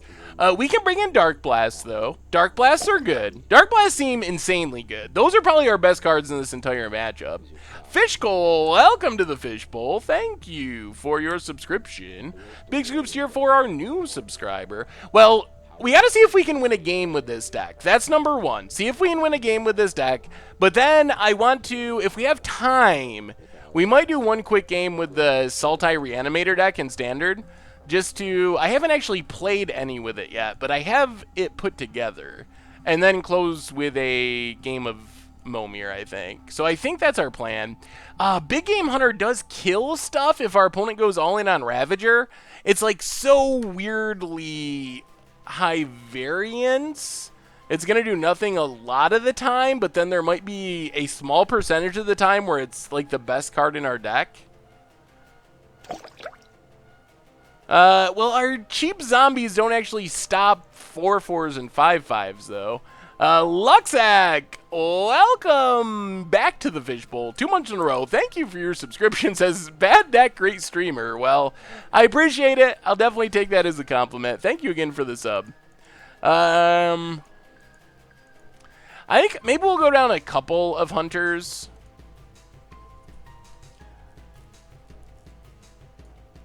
Can we really take out discard outlets? Is that a thing that works in this deck? Lingering Souls is also pretty good. And maybe we'll go one Collector Brutality. Maybe we... Alright, let's try it like that. Thoughts on an Imminent Doom deck? It could be an Against the Odds deck. I saw someone tried to play it at the Pro Tour. I do not believe it went well for them. But it was attempted. Mono Red Imminent Doom. Alright, so we have Dark Blast. And there's a pretty good chance that Dark Blast by itself might be able to win us this game. This is a hand that is not the hand we've had every other game. It's a hand with other things in it. That's kind of interesting. We actually have like Madness cards and stuff. A Squee, we got a Squee. Should try Mastery of the Unseen in Modern.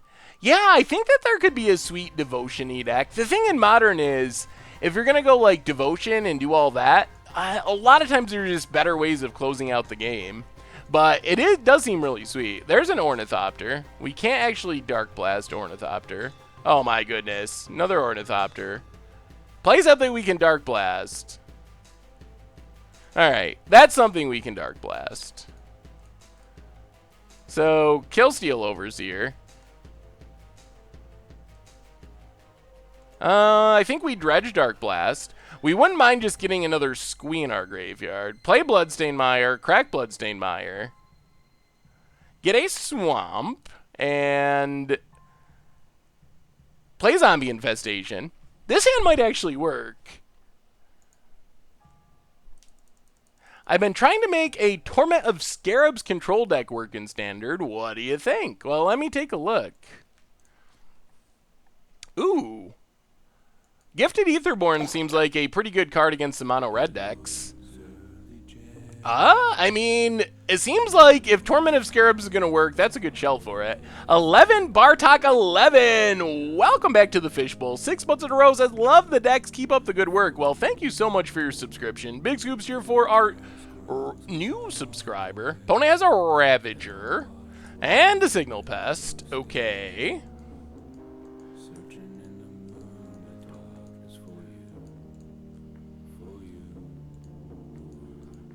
And opponent's going to pass.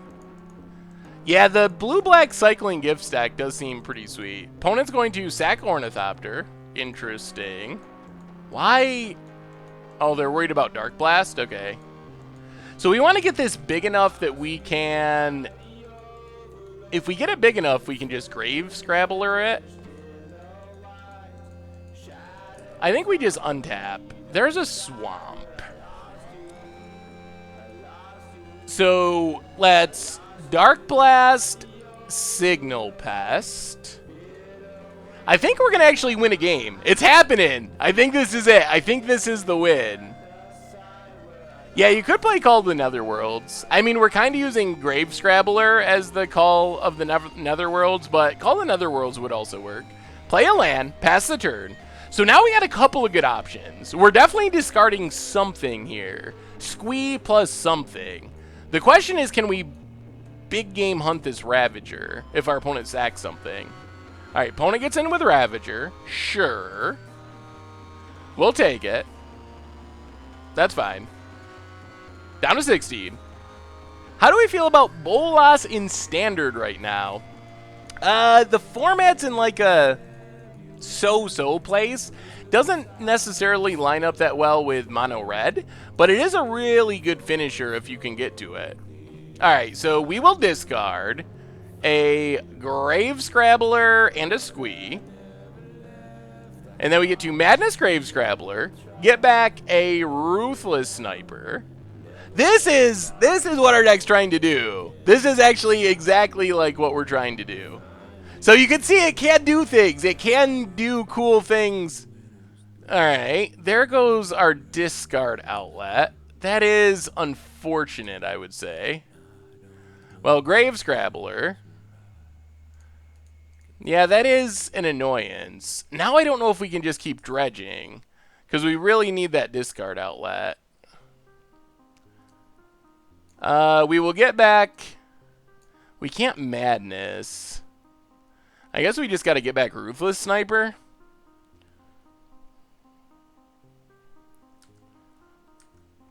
Actually, maybe we got to dredge once more.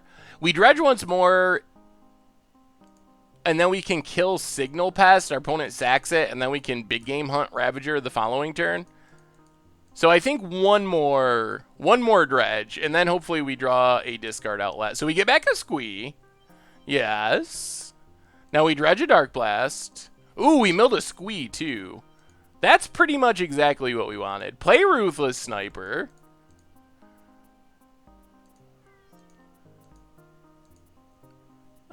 Yeah, let's just Dark Blast now.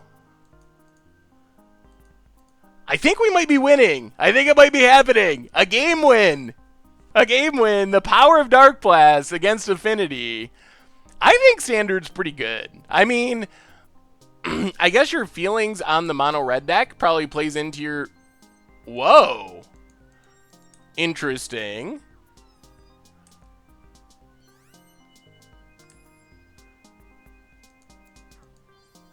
Oh, man. Is our opponent playing around Big Game Hunter? If they're playing around Big Game Hunter, oh my goodness, they're playing around Big Game Hunter. What? They haven't even seen Big Game Hunter. Is this really a deck people know enough that they're playing around Big Game Hunter?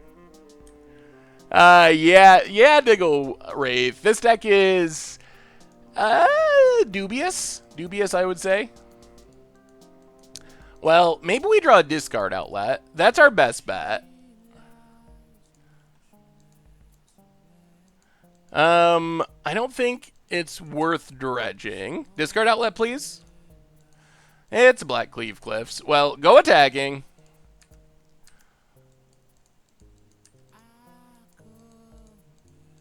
Opponents to 15.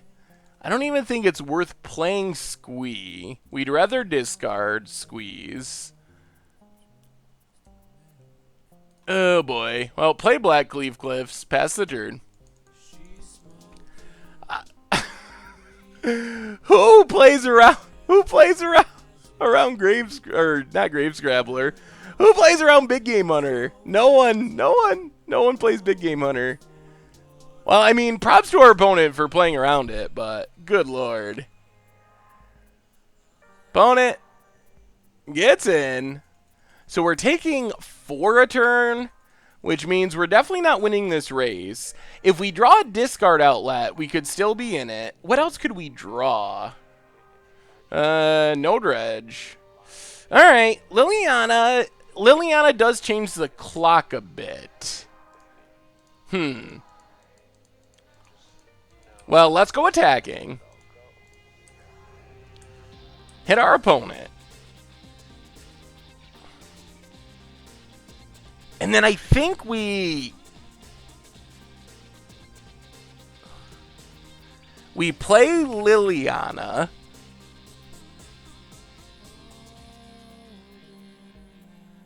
And I think we just tick up.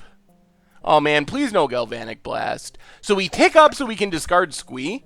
Tunity, welcome to the Fishbowl. Thank you for your subscription.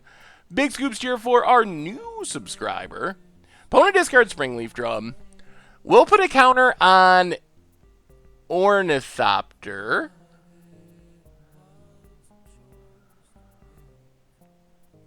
Yeah, put a counter on Ornithopter.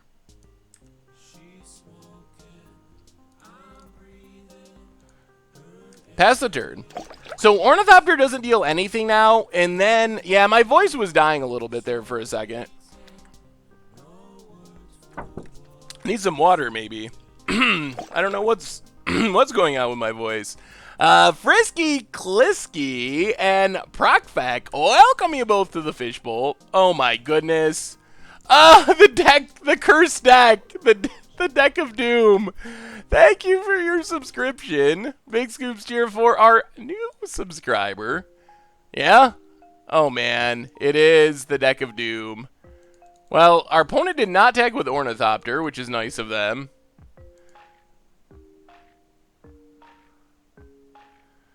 What do we draw? Squee coming back. Discard outlet, please. Is it worth getting a Dark Blast? Probably not. More Squeeze. Alright, well, I think we actually kill this Signal Pest. The problem is we're going to lose to Blinkmoth Nexus now. So, Big Game Hunter. Oh, yeah. What happened to Mucha Brew this week? So, Mucha Brew, when there's a Pro Tour, Mucha Brew always gets skipped. Just because I don't have time to make Mucha Brew on Pro Tour weeks. Because there's so much extra content that we do. Staying up all night, doing the articles every day. We did the video wrap-up this time. Did any of you watch that, actually, on the YouTube channel, the Pro Tour wrap-up? I was curious if that's something that would be worth doing in the future. So if you have any feedback on the video wrap-up, let me know. But that's the reason. Pro Tour weekends, no Mucha Brew, because there's so much other stuff going on. Oh, what we'd give for a discard outlet. It would be so sweet. Any discard outlet. Anyone. Anyone? That is a discard payoff. Alright, play Ruthless Sniper. Do we even play Squee? Probably not. Is there a way we can win by attacking? Also probably not. So we attack with everything. 1, 2... Opponent takes 4. Oh, well, thank you. I'm glad you'll watch anything I do. No, there was just a wrap-up video for the Pro Tour.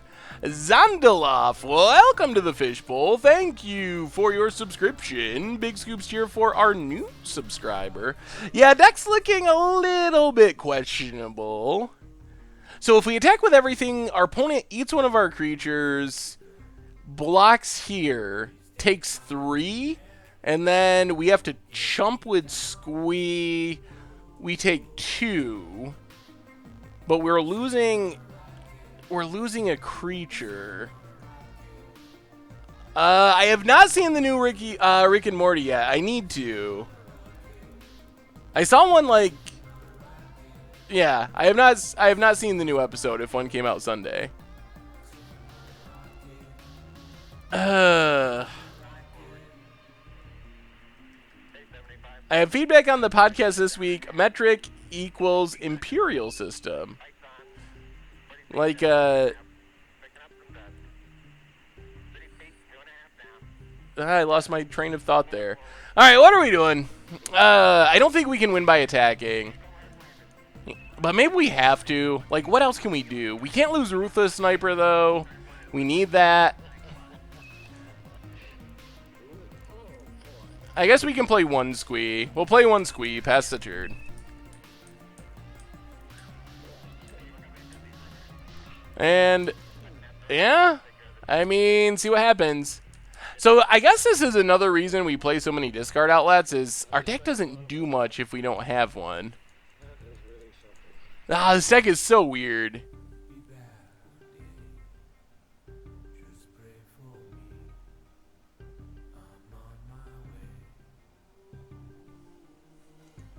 Opponent. There's a Blink Moth. We were only hitting for 3, I think, because they block.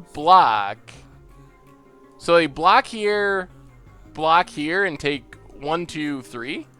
So I don't think we were hitting for 6 there. So opponent hits us down to 4. Come on, discard outlet. No dredge.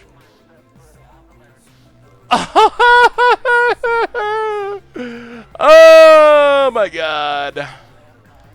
It's not getting better. We're a land short. Oh, the deck. This deck beats us in so many different, sadly frustrating ways.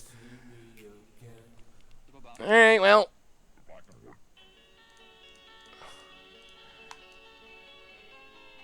I guess we just attack with everything. It's risky, but what are we risking? We're dead anyway. Yeah.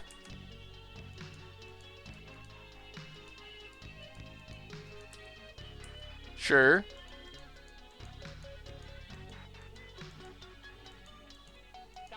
I'm not sure why our opponent did that. Opponent blocks.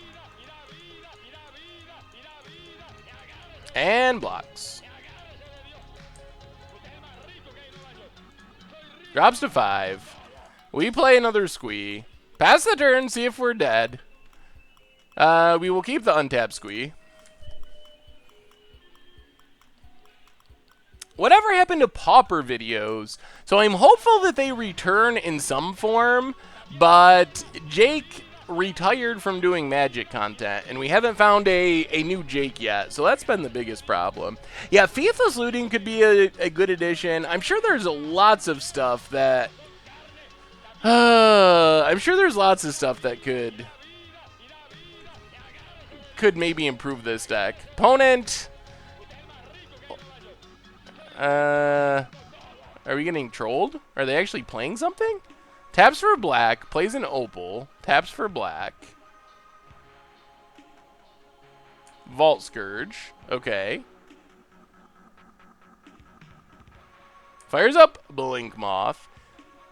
Well, I think we sort of have outs. Our main out is a land now, I think, is our best draw. A discard outlet may still give us hope. We can't win now with the Vault Scourge. Oh man, come on. Untapped, it can't be a shock land. Land for Voldaren Pariah. We get back a squee. Come on, deck. Let us win one. Not gonna dredge.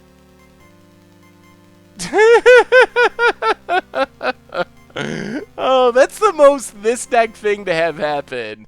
No white mana, no discard outlets, and we draw our Lingering Souls. Oh boy, that's just so fitting for this deck. It's exactly what I expect. All right, so, so we are on to. We got one more game. I predicted this deck would go 1-4, and we're currently 0-4, and we currently have not won a game. So we get one more chance to make the 1-4 prediction come true. And then we'll just never talk about this deck again. Maybe I'll have to go on the YouTube channel and delete this deck tech so no one accidentally sees it and and thinks it looks cool and they could build it. I think I might have to do that for the good of humanity everywhere. Unfortunately, Magic Online doesn't do very good with pairings, so we could be playing someone that's like 4-0. They're usually somewhat close, but... Yeah, we have not won a game yet. We came close to that one. Hey, good night from the US, DJ. Lower score wins. I like that plan. I have to make a Mudge Brew and improve this deck. All right, I will think about that. I wonder if it's possible for this deck to be... It's definitely possible for this deck to be improved. Is it possible for it to be good?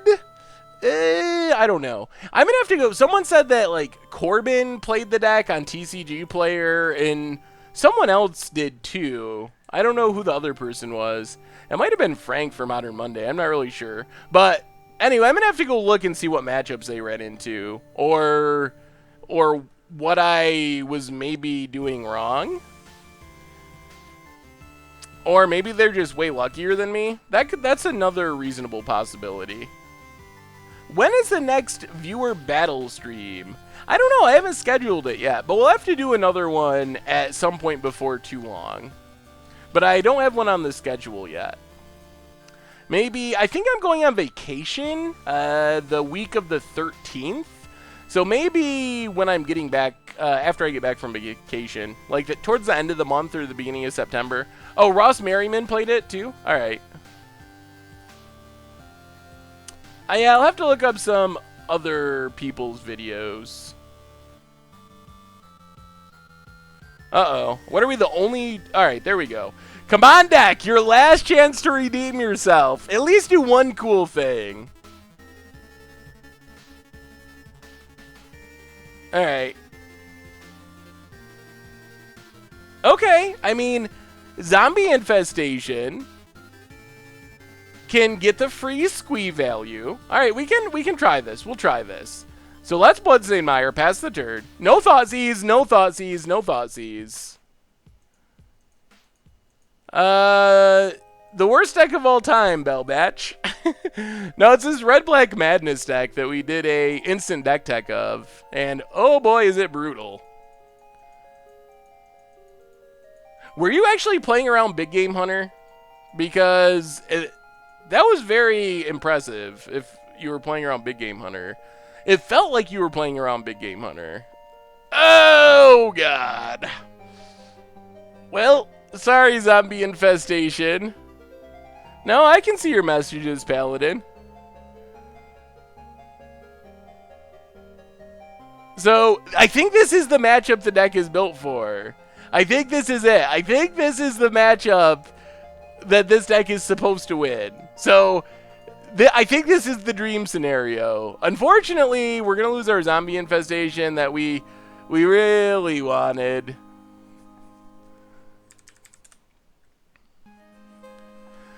This deck 5-0'd a league on Magic Online. Yeah, there goes Zombie Infestation. Well, come on, more discard outlets. There's Street Wraith. Opponent's down to 13. We're not going to crack this land, because if we're not going to have discard outlets, we at least need a land so we can hardcast Big Game Hunters on Death Ship. Second squee. Oh, man. If we had a Zombie Infestation out, we'd have the free discard every single turn. It would be so sweet. It would be so sweet. I'm assuming that whoever it was played like Death Shadow every round or something.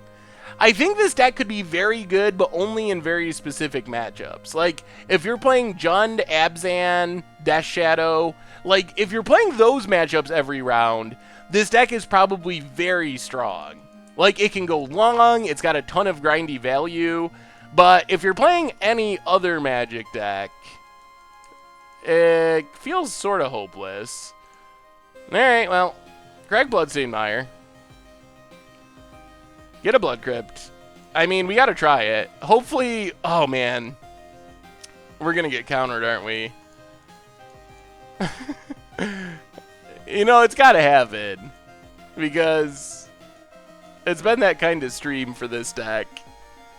We have the outlet. I mean, this is a key... Oh, and it resolves! And it doesn't die to Kolaghan's command because it's an enchantment.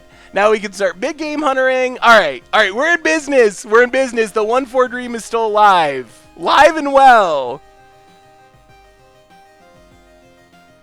Do you think that your opponents spend more time on Thoughtseize Inquisition than usual because they have to read every one of your cards because they've never seen them before?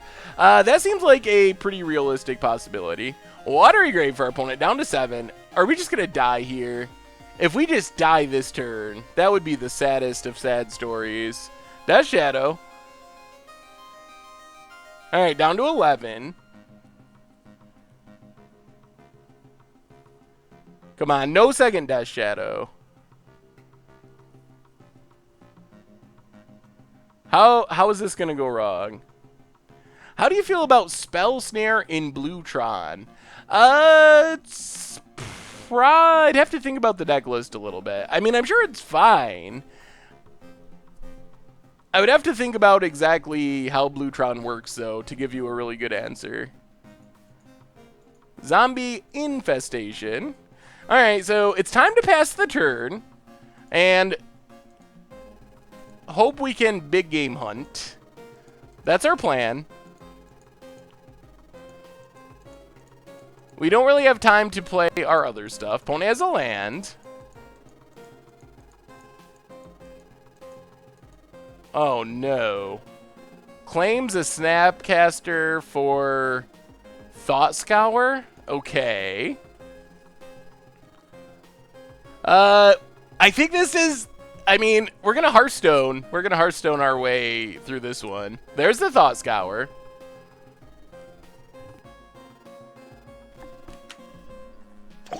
It's funny that the Hearthstone card is actually very similar to this.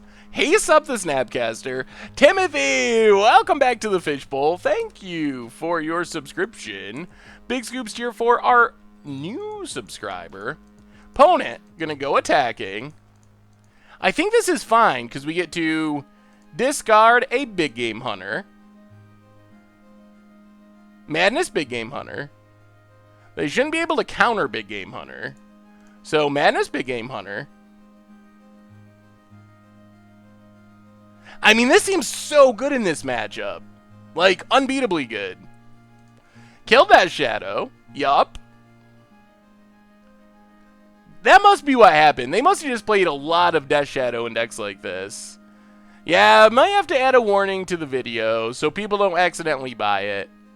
That's actually an interesting idea. Maybe when we play an instant deck tech deck on the stream, we just go back in and edit the description so people know what the results were. That's a kind of cool idea.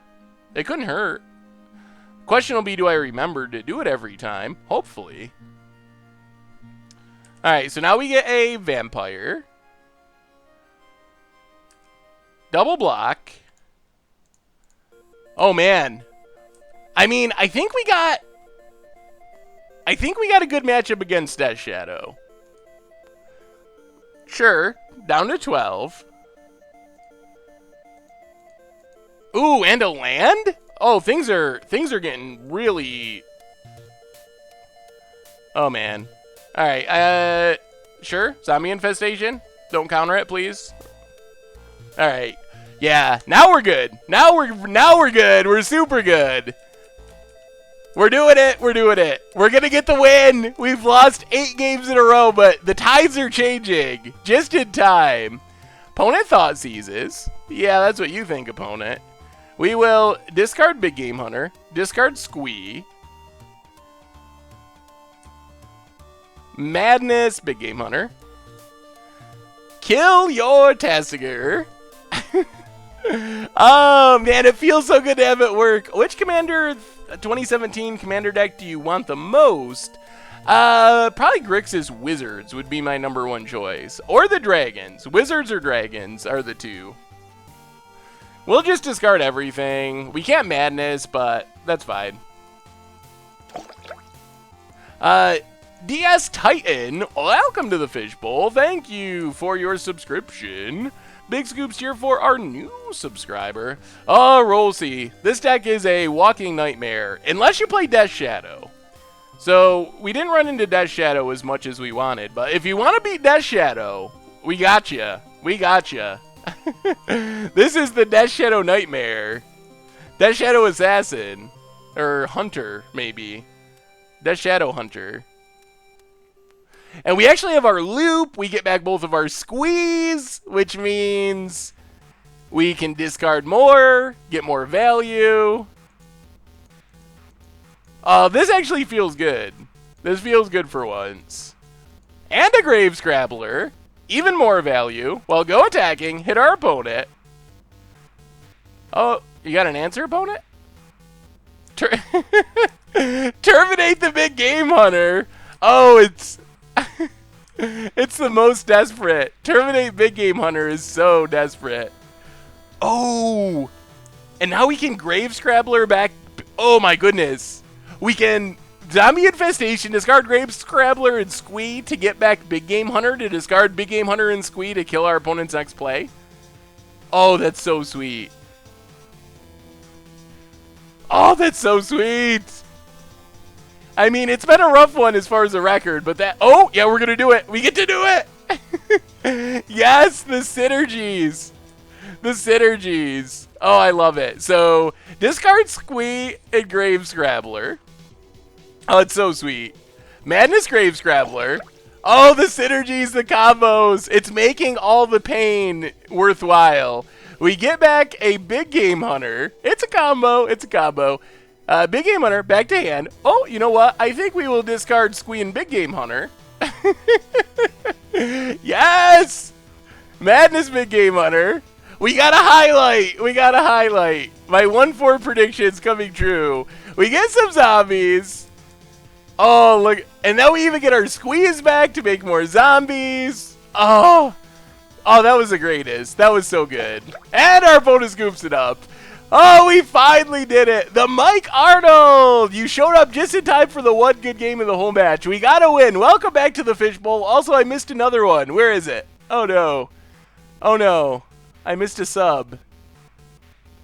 The Mike Arnold. I got that one. I heard another splash. Weber 33. Hey Seth, keep up the good work. I just got first standard showdown with Turbo Fog. Really good in the meta right now. Well, awesome, Weber. Thank you both for your subs. Definitely appreciate it. And Murican back for the 6 months in a row.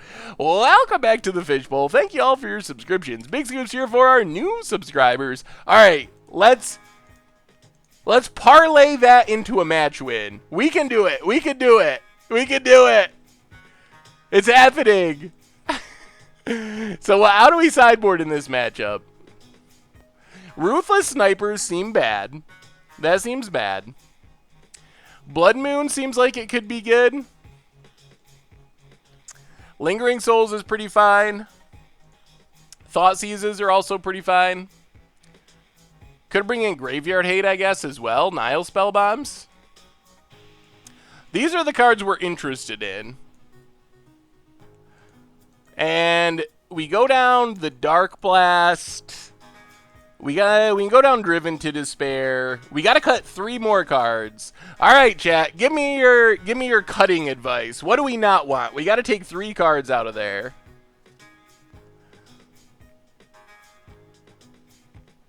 Yeah, Driven to Despair is out. We gotta cut 3 more.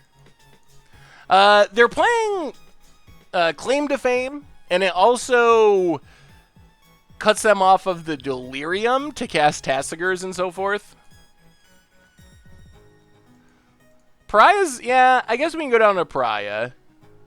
Do we go down all the Pariahs? Then how do we win? Just like the value plan? Alright, we'll try it without Pariahs, sure.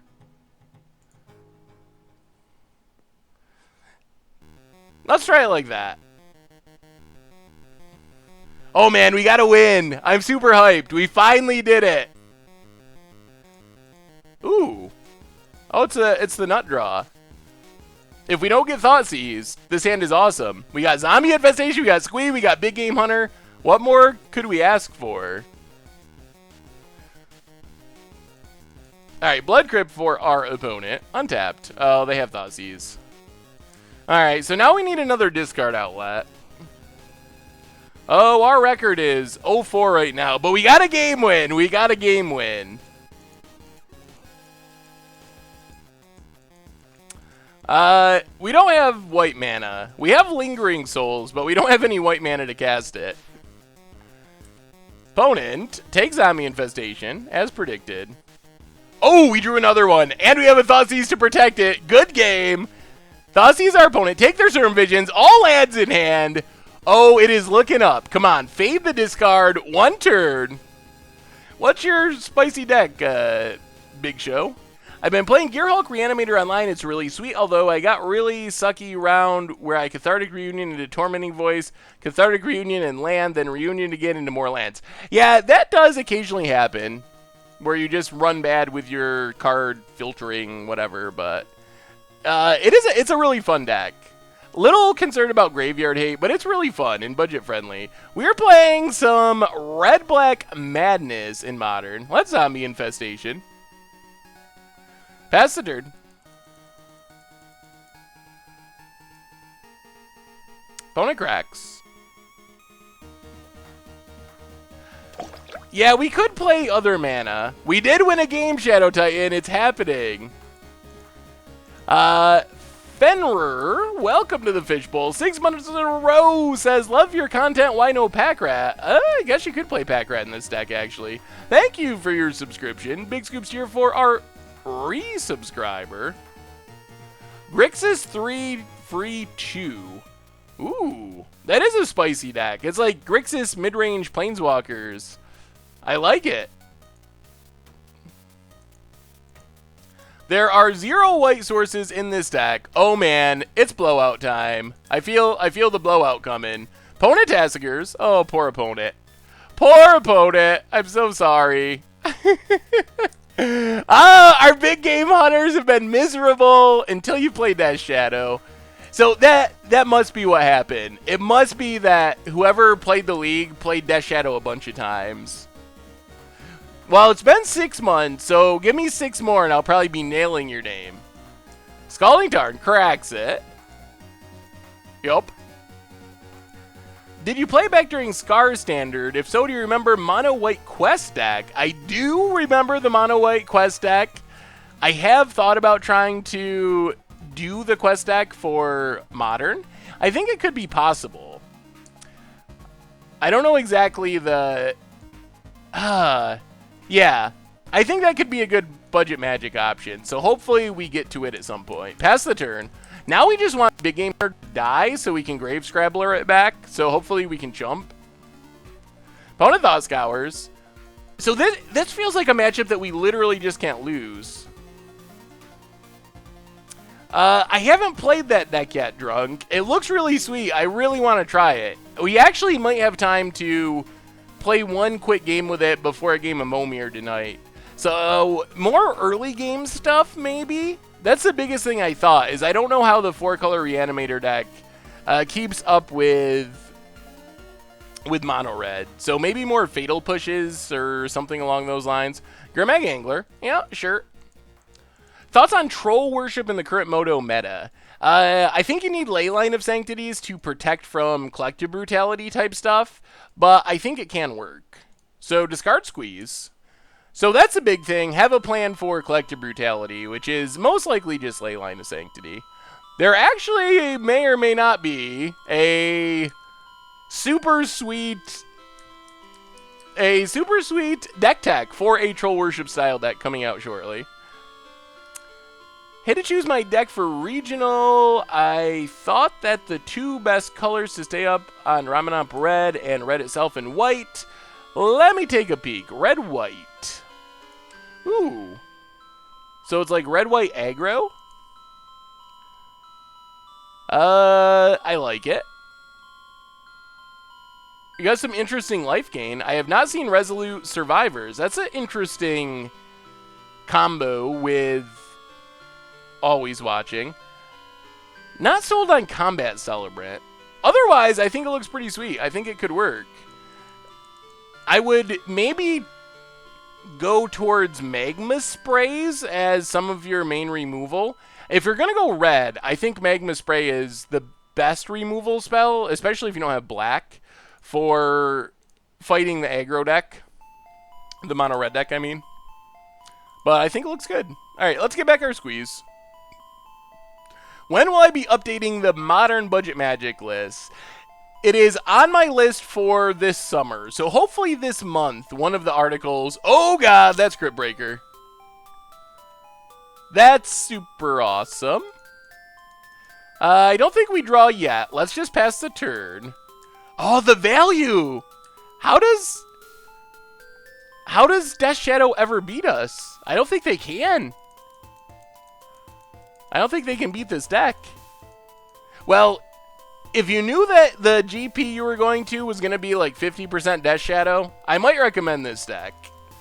If you knew it was going to be 50% or like 75% other stuff, then it's a little bit tougher of a sell. Is their opponent going to get frisky? Not yet. All right, we're going to draw some cards. Discard our squeeze. That is a super spicy Bring to Light list. So tap some zombies, draw some cards. More squeeze, tap some zombies. Draw some cards. This actually feels really good. Discard our squeeze, discard our Thoughtseize, make a zombie. I mean, we just do this till... Is our opponent dead right now? Is this just game?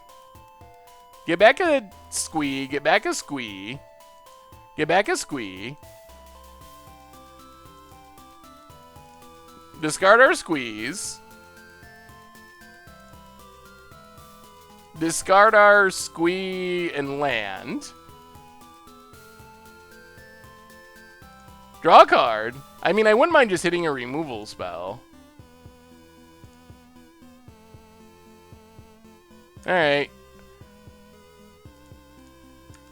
I mean, unlikely they have a fog or something to ruin our plans. And we got the GGs! We did it! We did it! Death Shadow, it's a matchup. We found it. We found the one matchup. The one matchup where this deck is insane. Discard or squeeze, draw some cards. Discard or squeeze, draw some cards. Well, so what do we got to say about that deck? I don't even know where to start. It's a nightmare. It was so bad. Not only did we go 0-8 over our first 4 matches, it didn't even feel like we were close in really many of those matches. So that was obviously a little bit troubling. But we pulled out a win at the end. So that's pretty sweet. Uh-oh. Do I not have this deck list? Oh, no. Oh, no. I wanted to try... Hang on. I wanted to try the one quick game of the 4-color reanimator deck. Because we might stream the whole thing in the future. Alright, 30-second break. So this is what we got going on for the rest of the stream. 30-second break, last break of the night. I'm going to get this 4-color reanimator deck list. We're going to try one match with the 4-color reanimator deck list. Then we can wrap up with Momir. I don't know about buying treasure chests. Yes, we will do a game of Momir. So one match of standard with this 4-color reanimator deck, then a match of Momir to close out the stream. Not sure about treasure chests. So be right back in 30 seconds. I'm going to get this list downloaded. Be right back.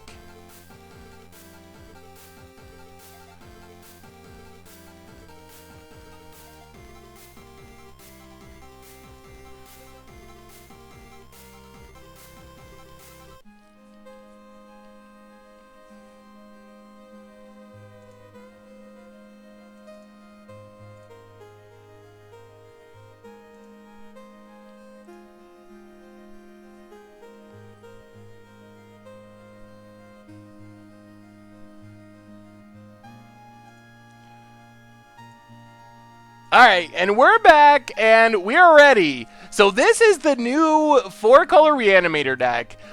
I have not played a single game with it. No games at all. So we're gonna give it a quick shot here and see what happens. I don't have an overlay for it, but if you want to see the list, there is the deck list.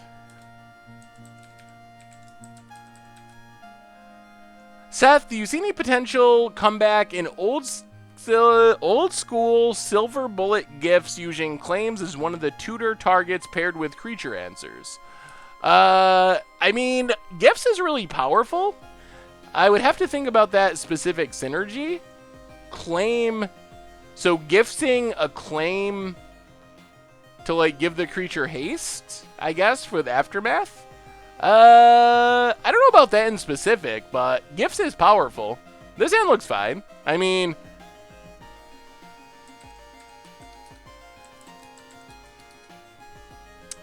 yeah, so after this, we will be back to Momir. But we got to try out this list. This list looks really spicy. It may or may not be our Thursday stream deck. I haven't really decided yet. I will start playing Moto. Does Seth or chat have any recommendations for noobs? Opponent leads on Cinder Barons. Oh man, I think we're playing against our Budget Magic deck from yesterday. Who else plays Cinder Barons? Yeah, we finished our Red Black Madness League. So now we're doing a quick game of Standard and then a game of Momir to wrap things up. I can change the title so people are not confused.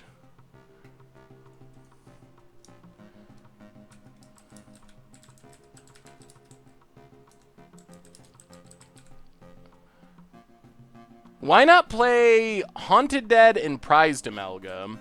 I could play Haunted Dead and Prized Amalgam. Well, let's traverse for a land so we can Champion of Wits next turn. I think we just grab a forest or swamp. I guess we take swamp. So I'm assuming that this is our Madcap Gearhulk Reanimator deck. I said that I thought that was probably the deck. Madcap Gearhulk Reanimator. All right, play an island. Let's get some sweet, sweet Champion of Wits value here. Do some drawing. Do some discarding. Discard Green Warden and Noxious Gearhulk. Because we can always ever after them back. We mostly just want more lands. Oh man, that's pretty sweet. Yeah, turn 4 and no white sounds like what happened when I played this deck. There's Madcap Experiment. Oh, man. Oh, I know better, too. I know not to take the damage here. I remember our opponents doing it. I remember it happening all the time. I think Spellskite... I don't know. I mean, it seems like it could fit in that deck. Alright, we're taking it. We're taking it. I know we shouldn't. Oh, 2. Oh, that's fine. 2 damage is awesome. That is as good as it gets for us. So let's just run out another. Actually, let's see. Traverse. So let's play Sunken Hollow. Play Champion of Wits. Man, Champion of Wits is so good. Do some drawing. 2 lands. We have an untapped land for next turn. So let's discard a Sanctum and Yahani's Expertise.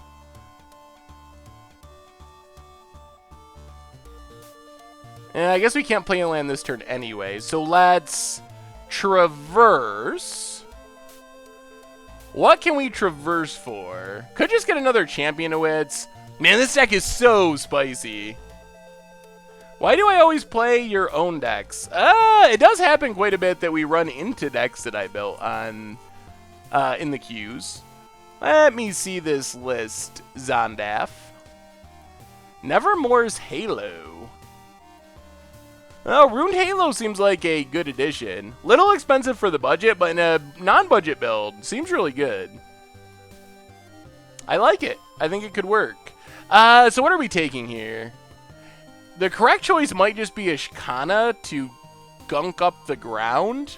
We do know that our opponent has Cataclysmics they can get. I just don't know if Scarab God is good enough here since we're going to reanimate anyway. I think we're just going to take Ishkana. Take Ishkana, because that gives us something we can do next turn while we're waiting. Pass the turn. It feels like this deck, if it goes long, this deck feels unbeatable. Where's the Pauper content? I miss it. So Jake has retired from content. And we haven't found a new Jake yet. So that's where the pauper content is at the moment. So I'm hopeful that it'll return. Hopefully this fall, like after the summer ends. Hopefully by that time we will have it figured out. Oh man, another Ever After. All right. After the Ishkana too. Well, let's just play the tap land. I don't think we're going to die this turn. We can pull some Marasa if we have to. And then next turn, it's Ever After time. Yeah, we need a new Jake. Someone who's willing to die first and play Pauper. Also, maybe horribly miserable Commander decks. And lie to everyone's face in Commander. Like, hey, Jake, let's be friends.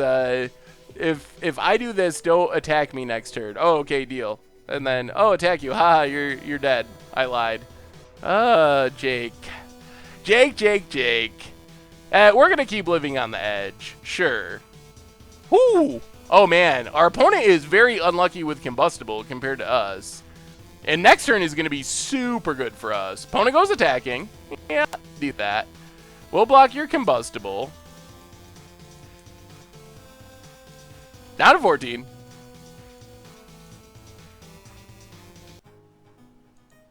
Alright, untap. Oath of Jace. And it's Ever After time. This is the card we've been waiting for.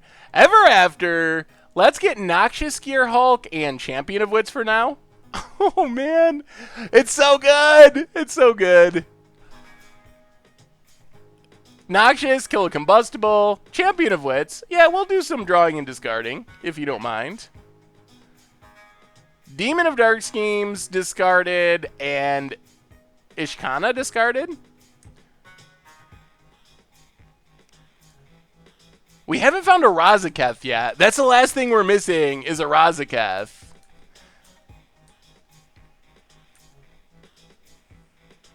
That would let Seth... Wait, what was the question about Momir? That would let Seth announce like 30 minutes beforehand that Momir will be played. Jake just retired from doing content, basically. No, I guess he was just done doing content.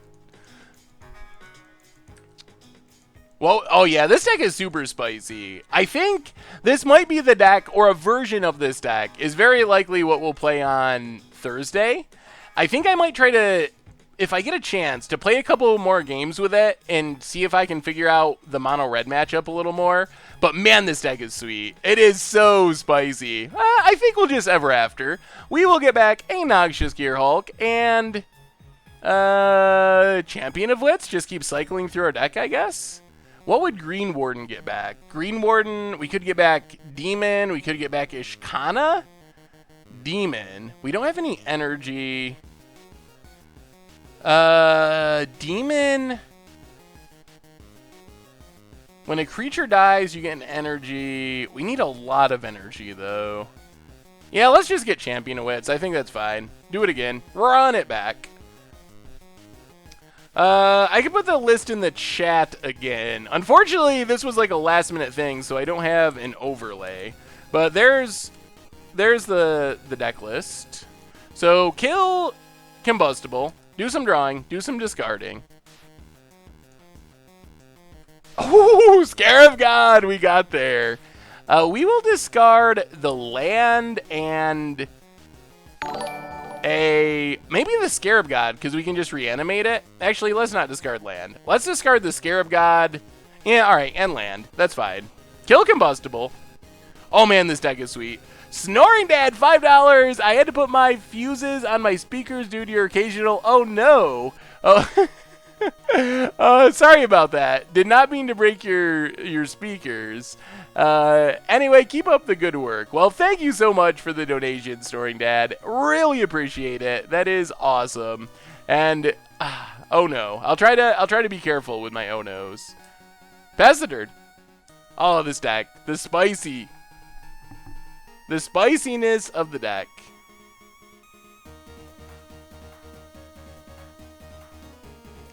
Good, Jack Noli. How are you? Uh-oh. There's God Pharaoh's Gift. Things about to get real. Reanimation battle. So opponent gets back combustible. Yeah, we'll let our opponent draw this time. Since they have God-Pharaoh's Gift, milling's actually pretty good for them. Opponent goes attacking. We will just double block. Well, actually, maybe we don't want Noxious to die. Let's just block there with Champion of Wits. 1, 2, 3. What are we doing now? Huh. Are we in danger of losing? That's scary. Opponent passes. Fatal Push does not seem very good.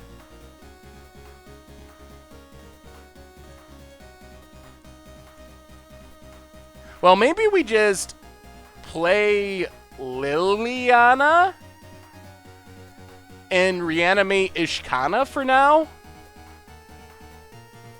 Ishkana does some good blocking. Yeah, let's do that. Get back Ishkana.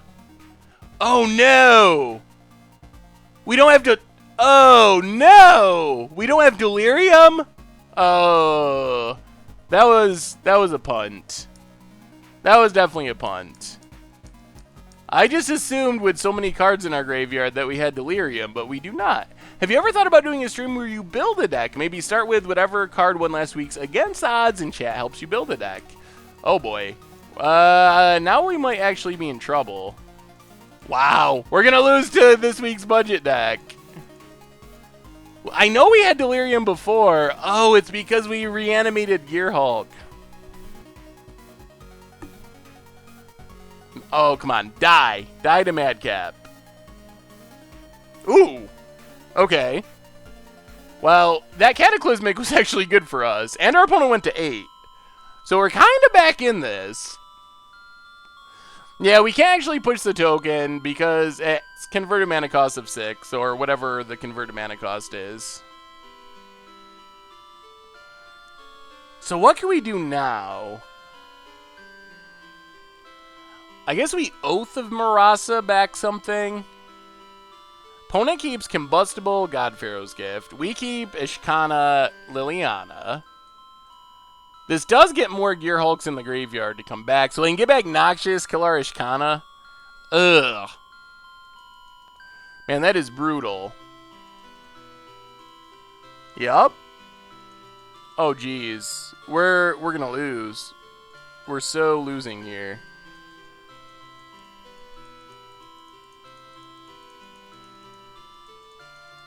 Can you target the token? I think you can target anything. Because it says if it has that converted mana cost. So if you just want to get Fatal Push in the graveyard, you can target whatever you want.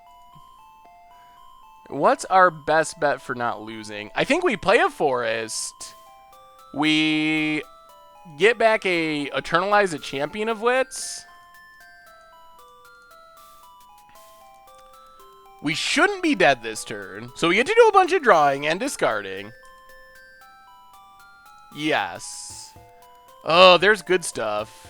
Well, discard Yahani's Expertise and discard Strategic Planning. Oh, actually we are dead because of Ribbons. Yeah, we're most definitely dead this turn.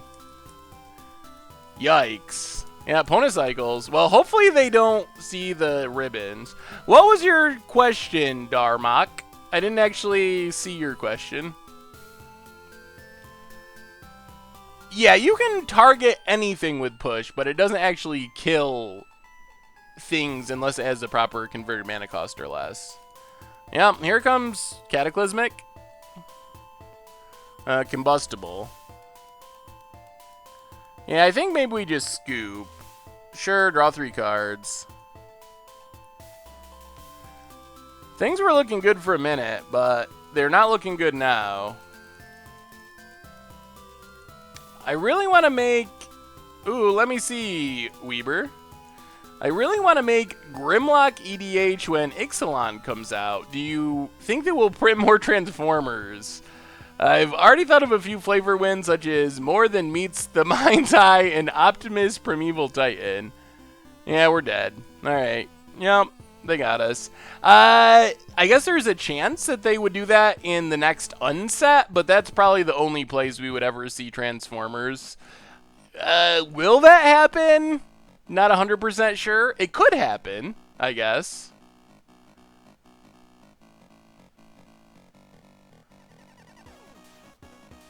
What do you think the odds of Chalice being banned in Modern? I think it's 0-ish. I haven't even heard any rumblings about it being banned. Oh, Darmok, I think it's possible that we do a deck building stream at some point. I think that's a good idea. I don't know exactly when or how it would be, but I think that is something that could definitely happen in the future. Ooh, I like the approach fog deck. Start of the Wake is an interesting addition. That looks sweet. I like it. Ooh, Trial of Evidence, too. Spicy. I think that... I don't think, or at least I hope that Spirit Guide doesn't get banned. I feel like... I can see the argument for fast mana, but I think that if Wizards is going to ban Spirit Guide... They have to basically come out and say, we don't want fast mana in the format, period. And ban Mox Opal, ban Spirit Guide, ban Eldrazi Temple, Tron lands potentially, and just ban anything like that out of the format. But I don't think they should just pick on Simian Spirit Guide. Like, I would be really upset if I'm still getting... double Eldrazi Templed on turn 2, but I can't Spirit Guide out my Blood Moons. That feels very like a poor management of the format to me. So that's my hope, I guess, is that it's an all or nothing type thing with the fast mana. Personally, I would rather have nothing. Eldrazi Temple, I can see good arguments for.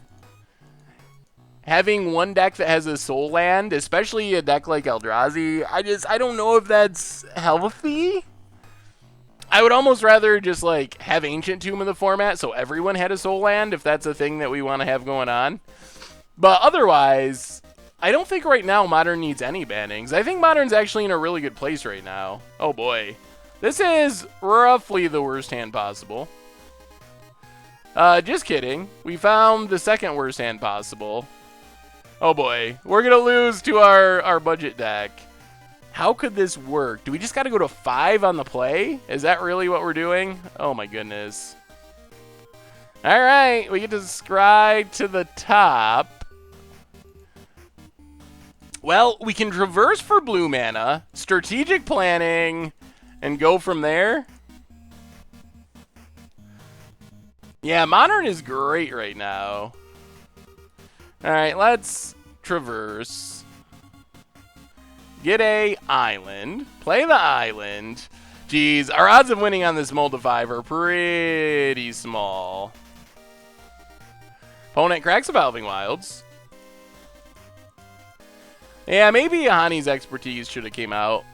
I wasn't focusing on sideboarding as much as I should have. I do think we might play this deck on Thursday, though. Opponent discards Cataclysmic, never to return. The Gearhulk Reanimator deck's actually pretty fun. Green Warden. Well, that's a minute and a half away. Alright. I guess we lose our Lilianas. We need our mana. Take the Swamp, pass the turn. So we get to play a Kalitas.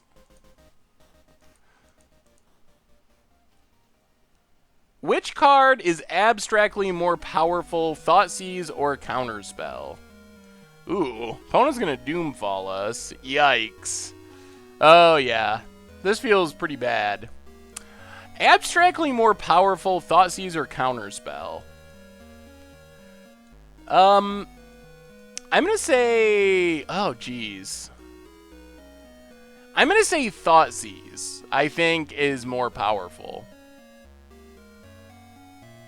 Actually, I don't know. That might be wrong, The argument that Counterspell is better is that Counterspell is better in the late game. Thoughtseize in the early game is better, but Counterspell has more value. Thoughtseiz's value does run out pretty quickly in a lot of matchups, so I think that that's... maybe it's Counterspell, but I think it's closer than you might think. I think the reason why Thoughtseize is okay to be in Modern and Counterspell isn't, from Wizards' perspective, is... or in Standard, let's say, is that getting your spell countered feels worse. Like, when someone thought seizes you, if you play Magic a lot and you're an experienced player, you know how devastating getting a certain card thought seized on turn 1 actually is to your game plan. But if you're a new player and you're not that well versed in Magic, it feels way better to, like, oh, I wasn't going to cast that 4-drop for a while anyway. What do I care if they thought seized it on turn 1? When if you get your mana, you're ready, you cast your spell, and then it gets counterspelled, it feels a lot worse. So I think that that's actually the big reason why one is deemed okay and the other is not. Hey, awesome IP Freely. Welcome. Always good to have new players at the stream. Oh man, things might be shaping up. So we get to Noxious the Cataclysmic. And then we can actually Green Warden back something? Maybe like a Liliana? Are we going to win this Multi-5 after sideboarding poorly?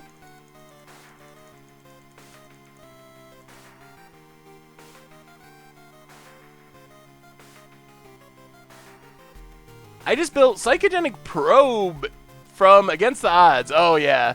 Psychogenic Probe is definitely a good troll deck. Opponent has Noxious Gearhulk. It is Gearhulk Wars all around. More lands is actually pretty good. So let's Green Warden.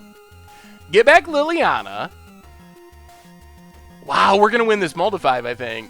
I mean, it still could all go wrong if our opponent starts going crazy with Combustibles and God-Pharaoh's Gift, but play Lumbering Falls. And we're actually 1 mana away from just hardcasting Razaketh, of all things.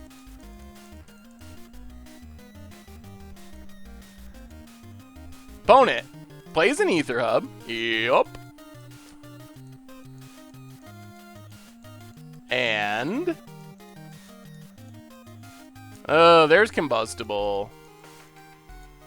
Alright, we're gonna mill. No drawing. Only take 4. We did mill another Cut to Ribbons, though. Opponent gets it with Noxious. Yup, we take it. Sure. Down to 16. Come on, no God-Pharaoh's Gifts. Another Lumbering Falls. So, play Liliana. Do some reanimating of Noxious Gearhulk. Kill Combustible Gearhulk. Gain back a bunch of life. Play Lumbering Falls. And I think we pass in double block. I kind of want Liliana to live. And then we can Razaketh. We're about to Razaketh. Oh, that was a different deck. We 1-4'd in our Modern League with Red-Black Madness. Whoo, that deck. And now we're just doing one quick game with this, and as soon as this wraps up, we're heading to a Momir match to close out our stream for the night. Why would you pay 3 God-Pharaoh's Gift rather than 2 and a Tutor? In case 2 to exile, but 3 guarantees you pay 7 rather than potentially 5. I have to reread that sentence, because... so randomly... oh, you're not talking to me. I see. More Noxious. Oh, boy. Alright, another Noxious Gearhulk. So that means Liliana is going to die, unfortunately. Yeah. But we are going to cast, for the first time ever, for me, a Razaketh. Oh, this deck. Yep. There's old Razi. Can you beat a Razaketh? I already said we're going to do Momir, so I don't think we're going to do another game of Standard, although very likely that we'll be playing Standard on Thursday for the stream as our main deck. What about Commander Clash? How do you feel about Turbo Fog in current meta? Thoughts about bringing it to GP Minneapolis? My concern... Oh, yeah. That turn 3 Razaketh and Commander Clash was absurd. Kills Razaketh. Alright, so... Sack Green Warden. Do we want to return... I guess we can return a Liliana. Is probably fine. Or maybe we... Actually, no. Let's just leave Green Warden in the graveyard. Oh. We have to do this? Oh, I see. I see. I get to choose no. So my problem with Turbo Fog, or the thing to be prepared for with Turbo Fog, is with the red deck, you gotta have a plan for not dying to the lands. Like, I think that's my main worry, is just getting killed by the deserts and direct damage burn spells eventually. I think we just take Ever After. So that's what you gotta be prepared for. Probably some sort of life gain, maybe, is the easiest solution that I can think of. Opponent gets in. Yep, hits us down to 10. We do gotta contend with these cut to ribbons. But we do get to... Oh, not another card draw. Oh, they're gonna find Godpharaoh's Gift soon here, and that's very bad. We get a swamp. 1, 2, 3. Well, 1, 2, 3.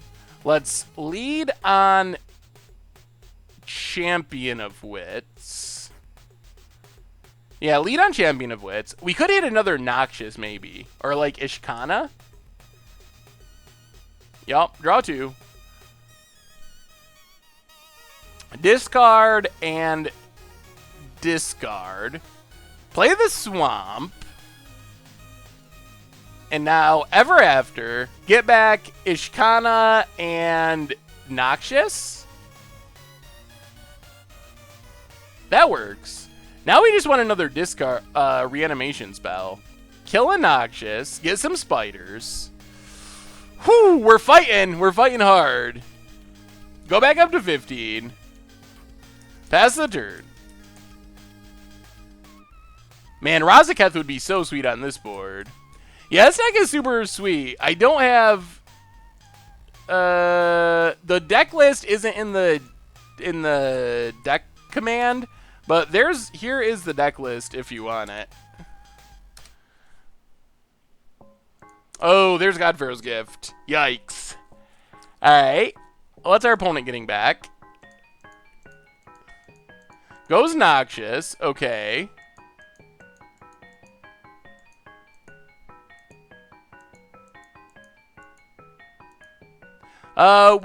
We go 7 to 10 on Tuesdays and 6 to 9 on Thursdays. Opponent's passing. Come on, big draw. Well, strategic planning's not bad, so let's go planning. Come on, Ever After? That would be sweet. Well, Liliana. We can deal with Liliana. Play Liliana. And I think we just got to go Razaketh. I think we got to go big. Go greedy. Go big. Get a Razaketh. Because Razaketh lets us tutor up another Ever After for next turn. Our opponent can Cataclysmic. Oh, wow. This is going to be so close. I think we're dead. Because of these... Oh, no. Another Godpharaoh's Gift? Oh, boy. Oh, dear. So they can Cataclysmic and then Combustible? Does that kill us?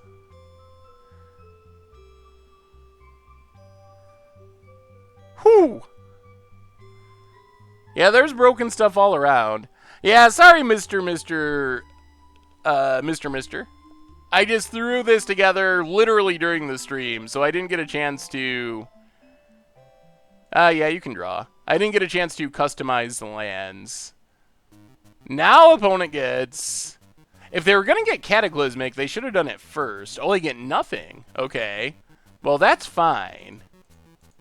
Maybe we can steal this. So we get to Razaketh sack Champion. Razaketh could also sack Ishkana? Man, Razaketh is insane when it sits out there. Yeah, sure. Send me your budget bribery list. By all means. We don't have... Well... Opponent goes attacking? Okay. I don't know if we have any real removal we can find. Maybe. We have like Noxious Gear Hulks, but I don't know if we have any just targeted removal. Yeah, I think we do kill it. It does mean it's gonna come back. Oh! Oh! We can tutor out Crook. That's our play. So Razaketh, sack Spider, go tutoring. What? 1, 2, 3, 4, 5, 6. 1, 2, 3. Yes, yes, yes, yes. This does it. So grab an Ever After, Razaketh, sack Ishkana, tutor out Crook of Condemnation. I think this steals us the game. Man, Razaketh is insane. And a negate. So first we Ever After. 1, 2, 3, 4, 5, and 6. Ever After, get back Green Warden and Noxious Gear Hulk.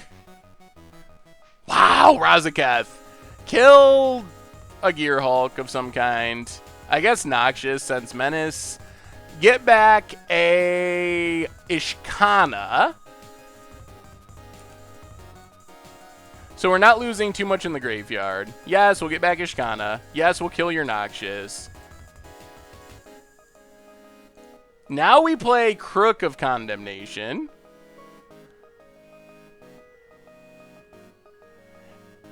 And we just sack it right away. Exile all graveyards. Whoo! And then make a zombie. Start filling our graveyard again. And I think we get in with Razaketh, at least. We do actually have to kill our opponent. Hit our opponent. Down to 24. What do I think of Ice Cauldron? It's a very unique card. It's a confusing, weird card. I don't know if there's any real implications for it as far as building decks. Love your content. Keep up the good work. If you know, what is the current MTGO value of this deck? I have noticed... Have you noticed any spikes in these cards at all? So here's the deck list if you'd like to take a peek. I don't know. I don't think it's super expensive. 134 ticks right now. All right, there's Cataclysmic. Yep. Maybe we should have done a bunch of tutoring. Huh. Well, keep Razaketh. Keep Liliana. Oh, and we get to keep Noxious. Okay. Green Warden. Yep. Oh, man. This is so absurd. Oh, man.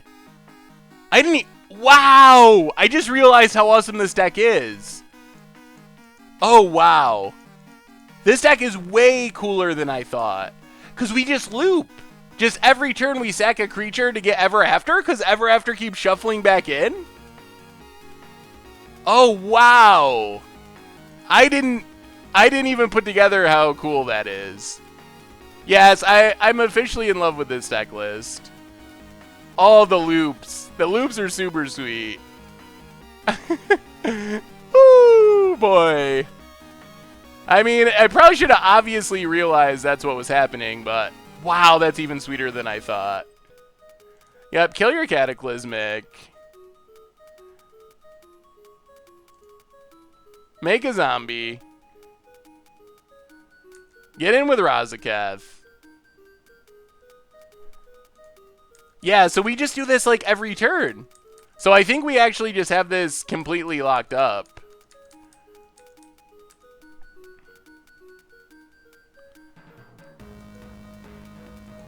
Well, I wasn't thinking that Razaketh was Eternal Witness, but it kind of weirdly is. I never forget about Green Warden. We used to play Green Warden in a lot of decks. Admiral Average, 10 months in a row, got a new job recently, so I've been watching replays, but glad I caught you live. Well, Admiral Average, thank you so much for your subscription. Welcome to the Fishbowl, and congrats on the new job. And also big scoops cheer for our re-subscriber. You know what? I don't even think we counter that. It's going to come back anyway from Godpharaoh's gift, so sure. So let's sack a zombie. Do some tutoring. What do we want here? I think, man, maybe we just want more. So let's get Noxious. And then sack Angel to get, wow, this is so powerful. To get Ever After. I'm still concerned about Mono Red, but man, this deck does some sweet things. Would you play Uncle Raz in Modern? Maybe. The problem is there's Grizzlebrand. I would have to actually test a bit to see if you'd actually want this over Grizzlebrand, but it might be possible. Wow. I did not realize how strong Razaketh is. We're definitely going to be building around this, and very likely that we're playing something similar to this, at least, for the stream on Thursday. Probably this deck list updated a little bit. Here is the list again, I believe. Why? All right, there we go. Ooh, gonna kill our Razaketh. Well, good thing we got an Ever After. Actually, win or lose, I'm gonna scoop after this game because I promised a game of Momir, and if I don't, then if we don't, then we're not gonna get to Momir. So we are gonna call it after this game, no matter what. 1, 2, 3, 4, 5, 6, 7, 8, 9 mana. Well, let's just take up Liliana, make a zombie, another Razaketh, strategic planning, take Hissing Quagmire, play Hissing Quagmire,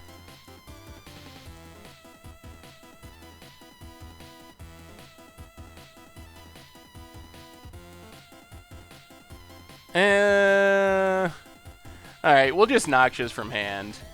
Kill Cataclysmic.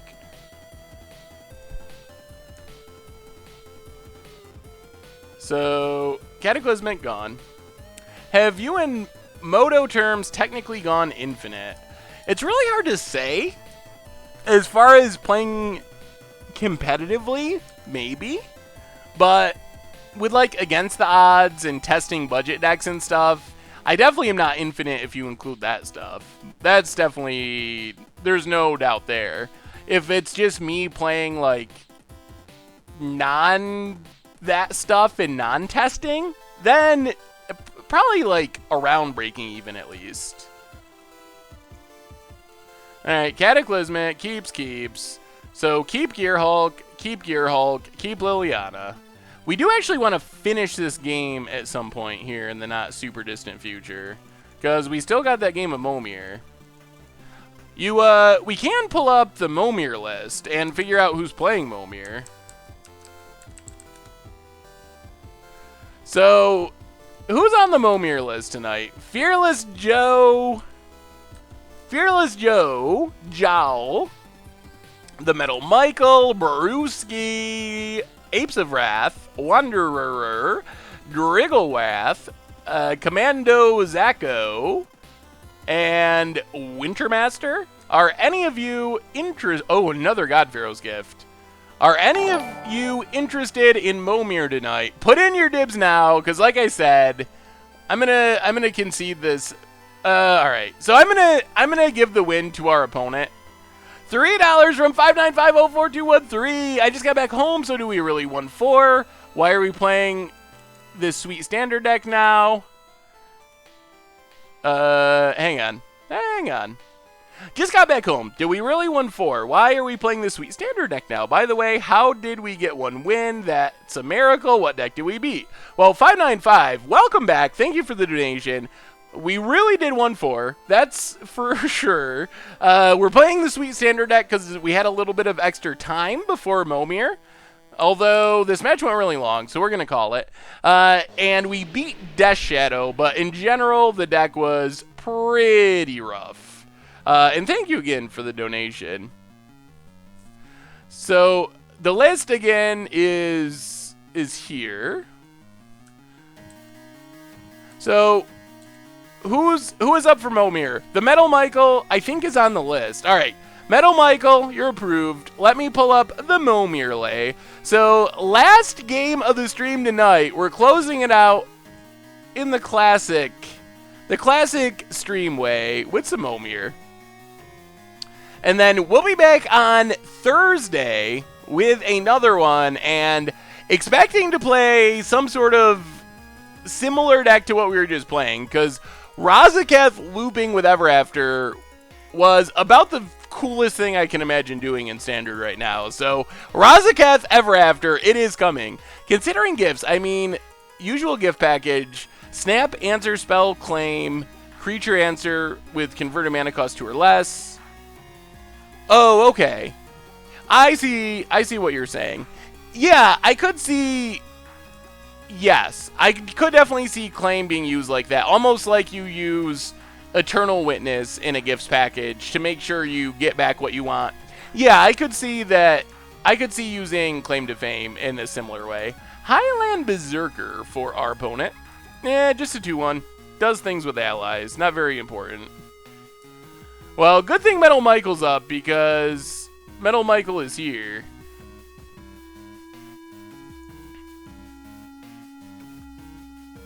Oh, yeah, let me fix the chat is too high for the Momir lay.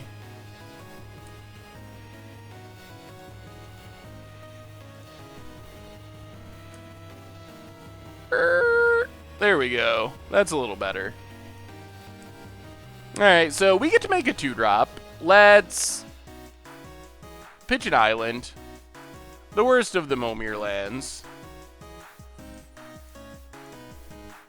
And Veteran Brawlers. Ooh. Wait. 4 for 2. Can't attack if defending player controls an untapped land. Can't block if you control an untapped land. Oh. That's actually pretty good. Is our opponent really going to pass so he can't Veteran Brawler? That's interesting. No. They can't be playing around Veteran. Oh! Crackleburr! Tap a 2. Oh. So we need red and blue creatures. Oh man, if we can get the right colors of creatures, this is going to be insane. Crackleburr seems absolutely insane in Momir. Hey, what's up, Captain Moody? How important is... Oh, no. Faceless Butcher's the nuts. Yeah, that is super brutal. There goes our Crackleburr. I was super excited. Well, sure, we will eat your ally. If you insist. I really wanted to do fun things with Crackleburr.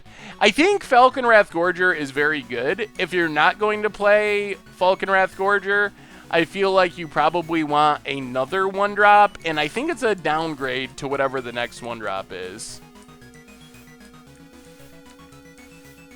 Yeah, it is always funny when you find cards that would be horrible in any other format that just happen to be awesome in Momir. And Veteran Brawlers is actually pretty good. Big creatures aren't that great in Momir, but it is good. So the next episode of Goat Magic is recorded. Goat Magic is a series that we actually have a professional editor edit to do the intro stuff and so forth. So next episode of Goat Magic is with the editor.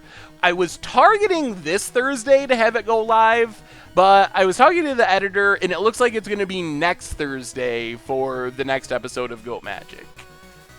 Because editing's still in process. Sawback Manticore gains flying until end of turn, pay 1, deals 2 damage to attacking or blocking creature. Activate this only if Sawback Manticore is attacking or blocking and only once each turn.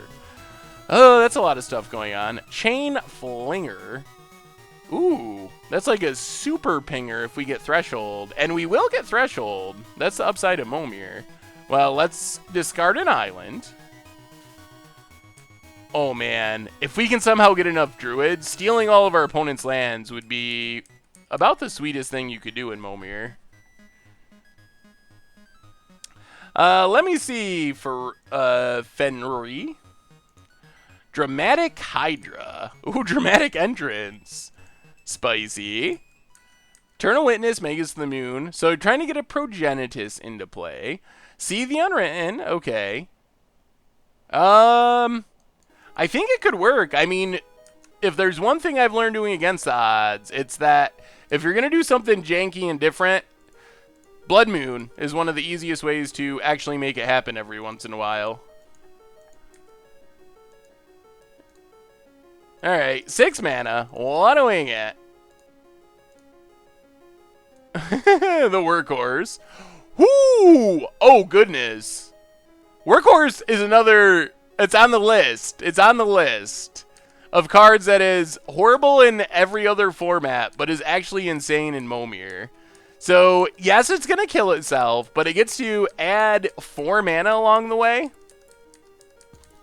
Which means, if we play our cards right, we can get to an Emrakul the Promised End this game. We just got to get to 9. If we get to 9 mana... Oh, man. The first 4 matches of the modern stream, we lost to Tron. Wasn't even close. We lost to Bant Spirits. Also wasn't even close. We lost to 2 more things. What were the other things that we lost to? Yeah, I should have reordered blockers and killed Manticore. Not a major thing, but probably should have. Opponent gets Guardian of the Ages. 7 mana, 7/7. Defender until... we attack our opponent. Opponent goes attacking. I think we'll take 6. I actually kind of want to keep this Chain Flinger, because we're going to have to skip a drop at some point if we want to Emrakul off Workhorse. Actually, maybe we just skip 7. Let's skip 7. Since this Guardian can't attack anyway... So skip 7, play an 8, and then on 9 we can Emrakul. Towering Baloth. Yup. Oh, Green Devotion, yeah. That one wasn't close either. Actually, none of our matches were especially close. 1, 2, 3, 4, 5. Alright, we'll take 6 more. Slightly risky, but I think this is fine. Since we're going to the Emrakul, so we get to make an 8. We just need this 8 to be halfway decent. Avatar of Woe is more than halfway decent. That is kind of the nuts. And it's a masterpiece. Yeah, Tall Blonde. We're getting near the end. In our last match of the stream, actually, our classic Momir match. Opponent. Well, I mean, they got to be Emrakul the Promised End. Gigantomancer. I don't know if that does it. I don't think it does because of this.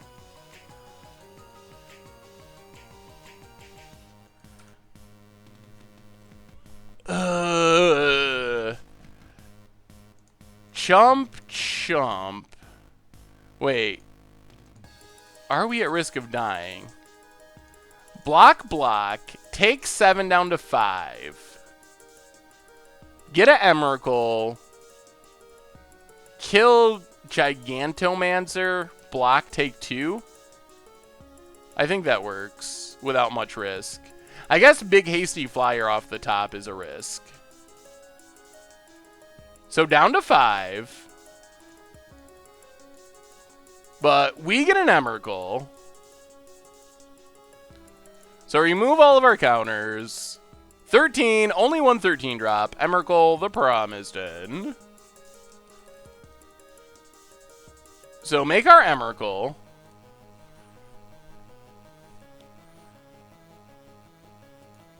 And I think we just have to... What if we kill this? Yeah, we got to kill Gigantomancer.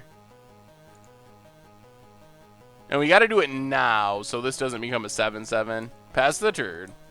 So as long as there's not a hasty creature, we should be good.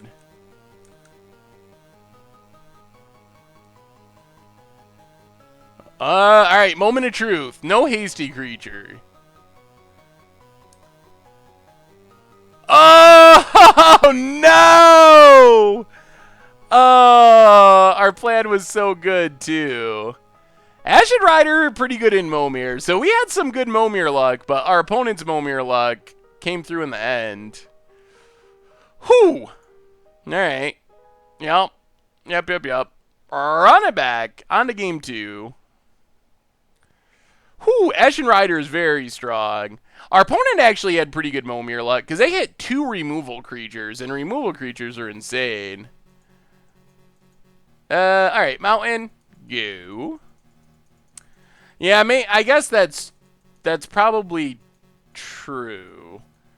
Maybe we should have blocked earlier. With the double blocked earlier. I was hoping we were going to get a... I was thinking we were going to get a creature that would just trade straight up, or even stonewall the 6/4, but... Oh no. Mogmaniac. Whenever it's dealt damage, it deals that much damage to target opponent. So I guess that could be fine if we can just let it sit out all game and then block something huge in the late game. It could actually be relevant. Hey, thank you, Mental Spaz. Yeah, we'll be back on Thursday. Thursday is 6 o'clock, so 6 Eastern on Thursday. Opponent gets Silver Knight. Pro Red, first strike. Not bad. Hopefully we get some non-red creatures. Actually, we gotta skip this drop. Pessidurn. Do the color of the lands used as mana dictate the possible random creatures that's put onto the board? Nope, you just get a random creature. The colors of mana are only really relevant for activating abilities on your creatures. Also, avoiding landwalk abilities and things like that. But, yep, the colors of mana don't do anything with the creatures. Opponent gets in, 4-2, down to 22. Well, now we get to actually make a creature. Our opponent has a pretty decent curve. Hopefully not red. Domesticated Hydra. Okay. I guess that's fine-ish. We're never going to be able to monstrous it. I guess it's actually not very good. This could be a fine commander card, I guess. Why do you have to skip specific turns off creatures? So... since you have to discard... oh man, our opponent's on the flyer curve. We're going to need flyers, or we could just lose to that. So, the general theory of Momir is you want to end up making 8 mana creatures over and over again. So, that means, because you start with 7 cards in hand, and you have to discard one every time you make a creature... that means that if you are on the draw, you have to skip 1 drop. So you skip your 1 drop, you can make creatures the rest of the game. If you're on the play, you have to skip 2 drops. Forked Bolt Grommy. Not very good. But you have to skip 2 drops, which normally means that you skip 1 and 2, or 1 and 3. I skip 1 and 3, but... some people skip 1 and 2. I think that 2 is better than 3 because of your odds of getting a mana creature is higher at 2, and mana creatures are super good. Jeez, whenever it deals damage to a creature, deals 3 damage to that creature's controller. Oh boy. Man, this is... it looks janky, but this is kind of the Momir nuts. Just to hit a curve of flyers is so strong. So if we don't hit something with flying or reach, we're very likely going to lose to just the ultra jank flyer curve. So come on flyer, come on reacher. Okay. Well, we won't complain about Frost Titan. Frost Titan changes the conversation just a tiny bit. That might be enough for us to get back into this, depending on what our opponent hits. We're getting Mono Black Aristocrats. Spicy. Let me take a look. Ooh. Looks pretty good. Viscera Seer. Yeah? I like it. Walking Ballista is interesting.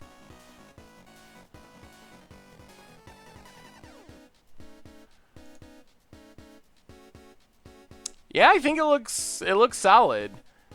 I was trying to think of some sort of graveyard recursion, but I'm not sure what that would be. Oh man, Brood Monitor! Oh dear. That's like our workhorse. Minion, beginning your upkeep, pay... Alright. I guess that's sort of fine. Well, let's go attacking.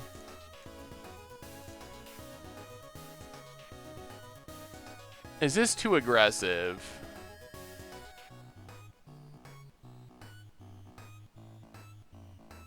Yeah, whatever. I think it's fine. Attack with everything. Tap down Towering Geist.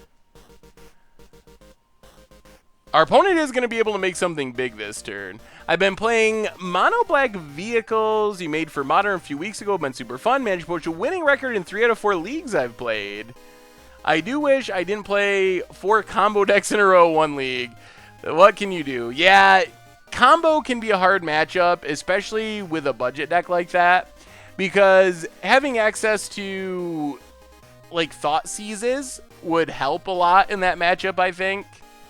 Opponent's gonna do some blocking. Sure. Bunch of stuff dies. Fine. Well, maybe we're actually favored now. Unless our opponent can do something crazy with this Scion mana. What deck would you take to game day? Mardu Vehicles, Teamer Energy, or Blue-Red Control? So is this like what I would have the most fun and would take, or with the goal being to do the best? I think if I was going to try to win at game day, assuming that a lot of people are going to be playing mono red, I would probably take Teamer Energy, with making sure I had magma sprays and enough early game stuff. Mardu Vehicles I think would be a fine choice. I would lean away from oh no. Well, I guess Frost Titan saves us from that. I would probably lean away from Control unless you felt like you could make the aggro matchup good.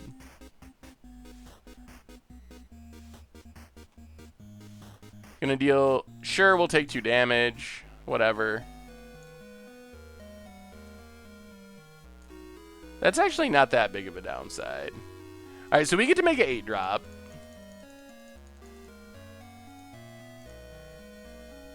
Nicole Bolas, not great. Well, get in with Frost Titan. Tap down Lorthos, for sure. Deceiver of Form combo. That's super spicy. I have never seen a Deceiver of Form combo deck.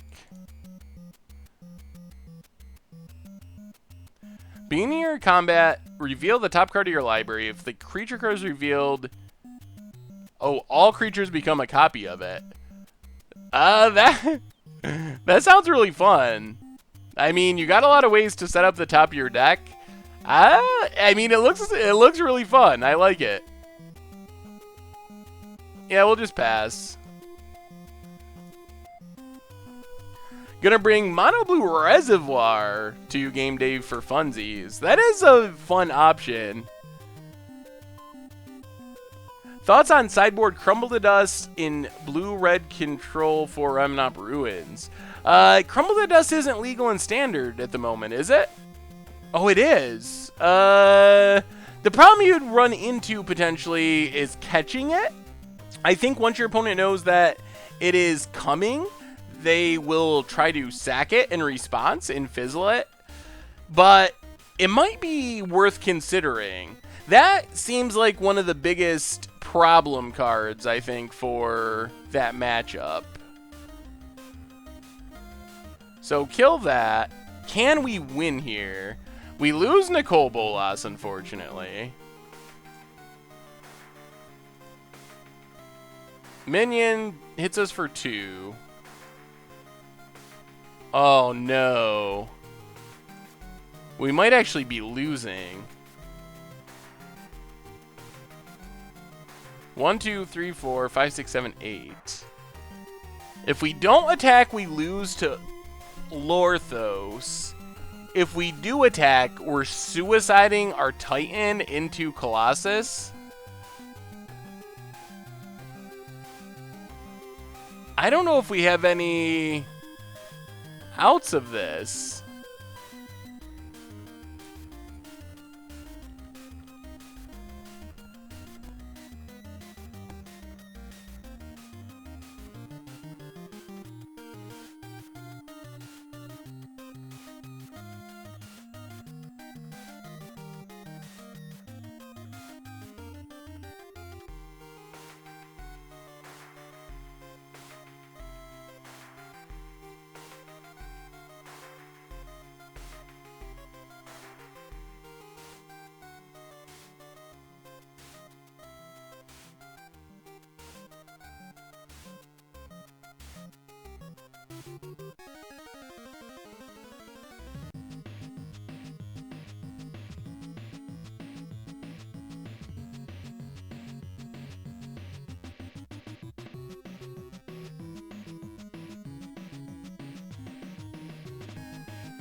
Oh! I didn't realize I was silent. I was talking about decks. I didn't even know I was silent. I was saying that the black-white tutor deck, I must have hit something on my headset without even realizing it. I was saying the black-white tutor deck looks sweet. Just make sure you got your early game covered. And I don't know when I went silent. I was also saying claim to fame, maybe for the Grixis Delver list, or just more removal, go up to the 4th bolt and the 4th terminate. Am I back on, or am I still talking to myself? Hopefully I'm heard again. Yeah, choose a creature. Okay, that does nothing. Wood Sage, yeah, it doesn't do really anything. Only gets creatures. So let's make a 2-drop. So since we're on the draw, we can just curve out this game from 2 all the way up to 8. Talon Sliver. We gotta play 5-color slivers again sometime. I went silent after... Wow. I must have hit my headset without even realizing it. Jeez.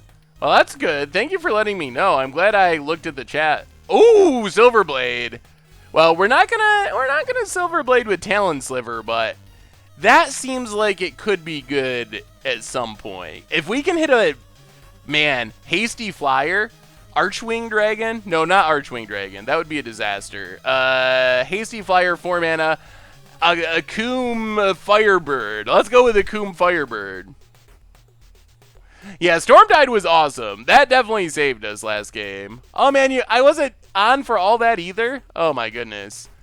We missed the best Momir hit.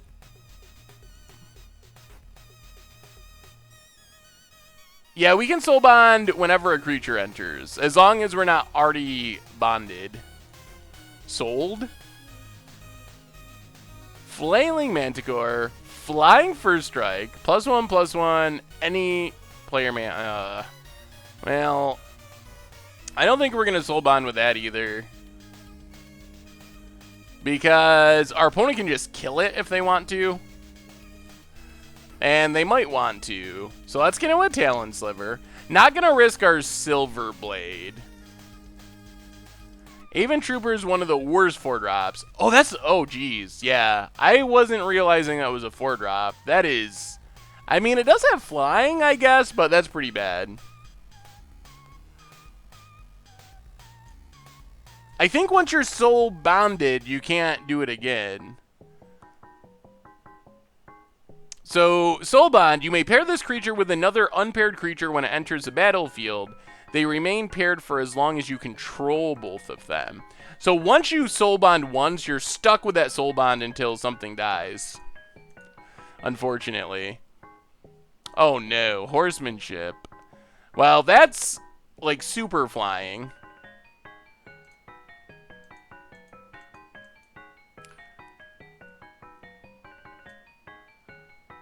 Let's attack with this Manticore and see what our opponent does with our mana up. Because we could go all in on it. I don't think we will. But we did get our opponent to block, so that's good. And now we'll make a 5-drop.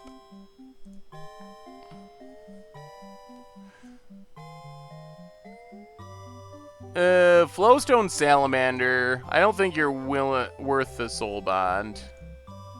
That's the turd. Will Wizards ever print Horsemanship again? Seems very unlikely. They really shouldn't have printed it the first time around. Ooh, Throne of the God Pharaohs seems like a sweet addition in Black-White Fabricate. Alright, opponent's gonna kill our Manticore now. Well, that was a good reason not to soul bond it. We're gonna soul bond Mirkin. It's gonna happen. I promise. I promise. Just wait for it. Faravor. There was a sweet... I remember building sweet decks with this in Scars Limited.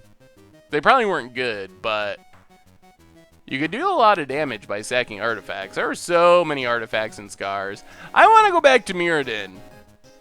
We need to add that to the list of return of sets. It doesn't have trample, right? Ugh. Still no good soul bond targets. I just want a big flyer. That's it. I just want a big flyer.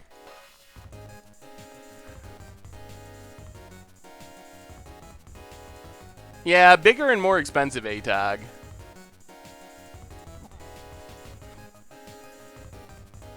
I mean, ATOG's better in... Oh, Mossbridge Troll. That's gonna be deadly. I mean, it doesn't have trample, which is good, but that's still scary. Opponent's horsing around. Alright. Maybe this is soul bond time. Have we finally found our soulmate? Alright, good enough. It has trample. We'll take it. Sure. Oh! I like that. Moto does a little move them together thing. I didn't know Moto did that. Okay. They're friends now.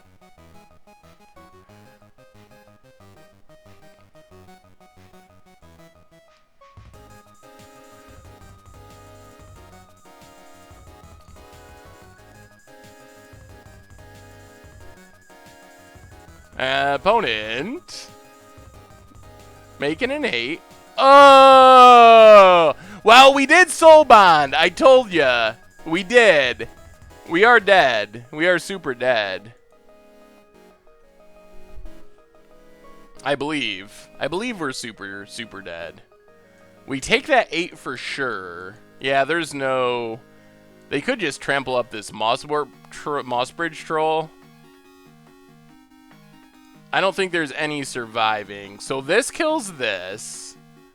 This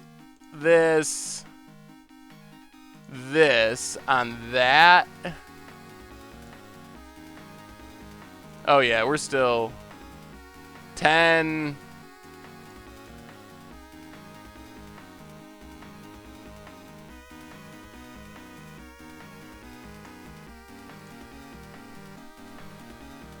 There's no way we can block here that saves us, right?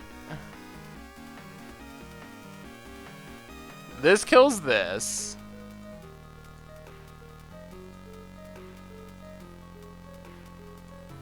I mean, this is maximum blockage. And we're still dead? Yeah. Alright.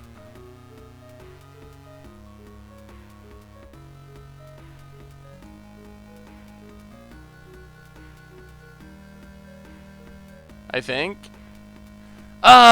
Exacxies. So close. Oh, Crater Hoof. Well, our opponent has some good ones. Crater Hoof and Ashen Rider. You do understand that once a creature is soul bond, you're stuck with that soul bond, right? I mean, maybe we should have soul bonded the Nemesis, I guess, and just attacked.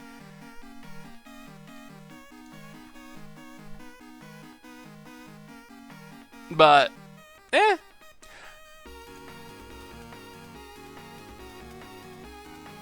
Yeah, you have to wait till a creature dies. You can't just keep soul bonding and be like, oh, my next creature is better, so we're soul bond now.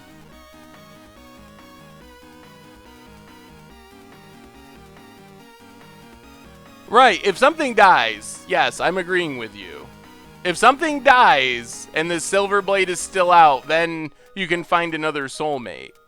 But until the other creature dies, then you can't soul bond again. That's how... Are we on the same page, or are we just not communicating well over this one? Yeah, something has to die. That I'm not... I know that. It triggered every time because... It triggered every time because we weren't soul bonded with anything. So yes, okay. I will agree with that. We should have soul bonded the Manticore. But then you got to read the bottom part. They remain paired for as long as you control both of them. It doesn't trigger every time either way. No. I'm going to look up soul bond ruling before I get offline. All right, last part of the stream. Am I really wrong on this? I don't think I am.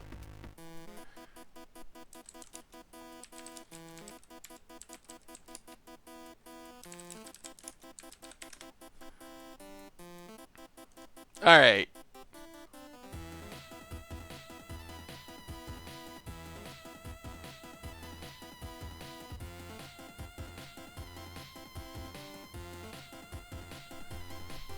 Yes, you could only soul bond with an unbonded creature. So, you can read the rulings there. You can only soul bond if a creature is unbonded, so something needs to die. Yeah, but yes, I probably should have soul bonded with the Manticore because it was gonna die anyway. So I think we're on the same we're on the same page. I should have soul bonded more aggressively, but you can't soul bond with a creature that's already soul bonded. You do need the creature to die. You can't. It's like monogamy and polygamy. Yeah, polygamy's illegal. Think that's an easy way to remember soul bond in Magic. Well, on that note, well, I think that does it for tonight. Yes, I can see how the reminder text is confusing. I think that I think that brings us to the end of the stream for tonight. So let's do our reminders. Replay YouTube if you want to go back and watch us get crushed with Red Black Madness in Modern. It'll be uploaded tomorrow. The YouTube channel, on the other hand, there was a, hey, you don't gotta be sorry. I love all of you, and if I am wrong a lot of times, so I definitely appreciate you bringing it up, because I very well could be wrong, but I do remember Soulbond, because I played, unfortunately, Avacyn Restored Limited, and that format. the YouTube channel. Make sure to check that out. We got Fraying Sanity Against the Odds tomorrow. Also, a Budget Magic came out early this morning, thanks to a little scheduling error, featuring Madcap Gearhulk Reanimator. So if you like the deck we played against in our one standard match, check that out because it is the deck. Finally, the merch page. That's where you can pick up t-shirts and playmats and stuff. Anyway, that brings us to the end of our stream for tonight. You all are amazing. Thanks so much for hanging out. Thanks to everyone who donated and sub. So we'll be back on Thursday. I'll be looking forward to it. Probably playing standard, probably reanimating some Razakess. Until then, have a wonderful night, and I will talk to you soon.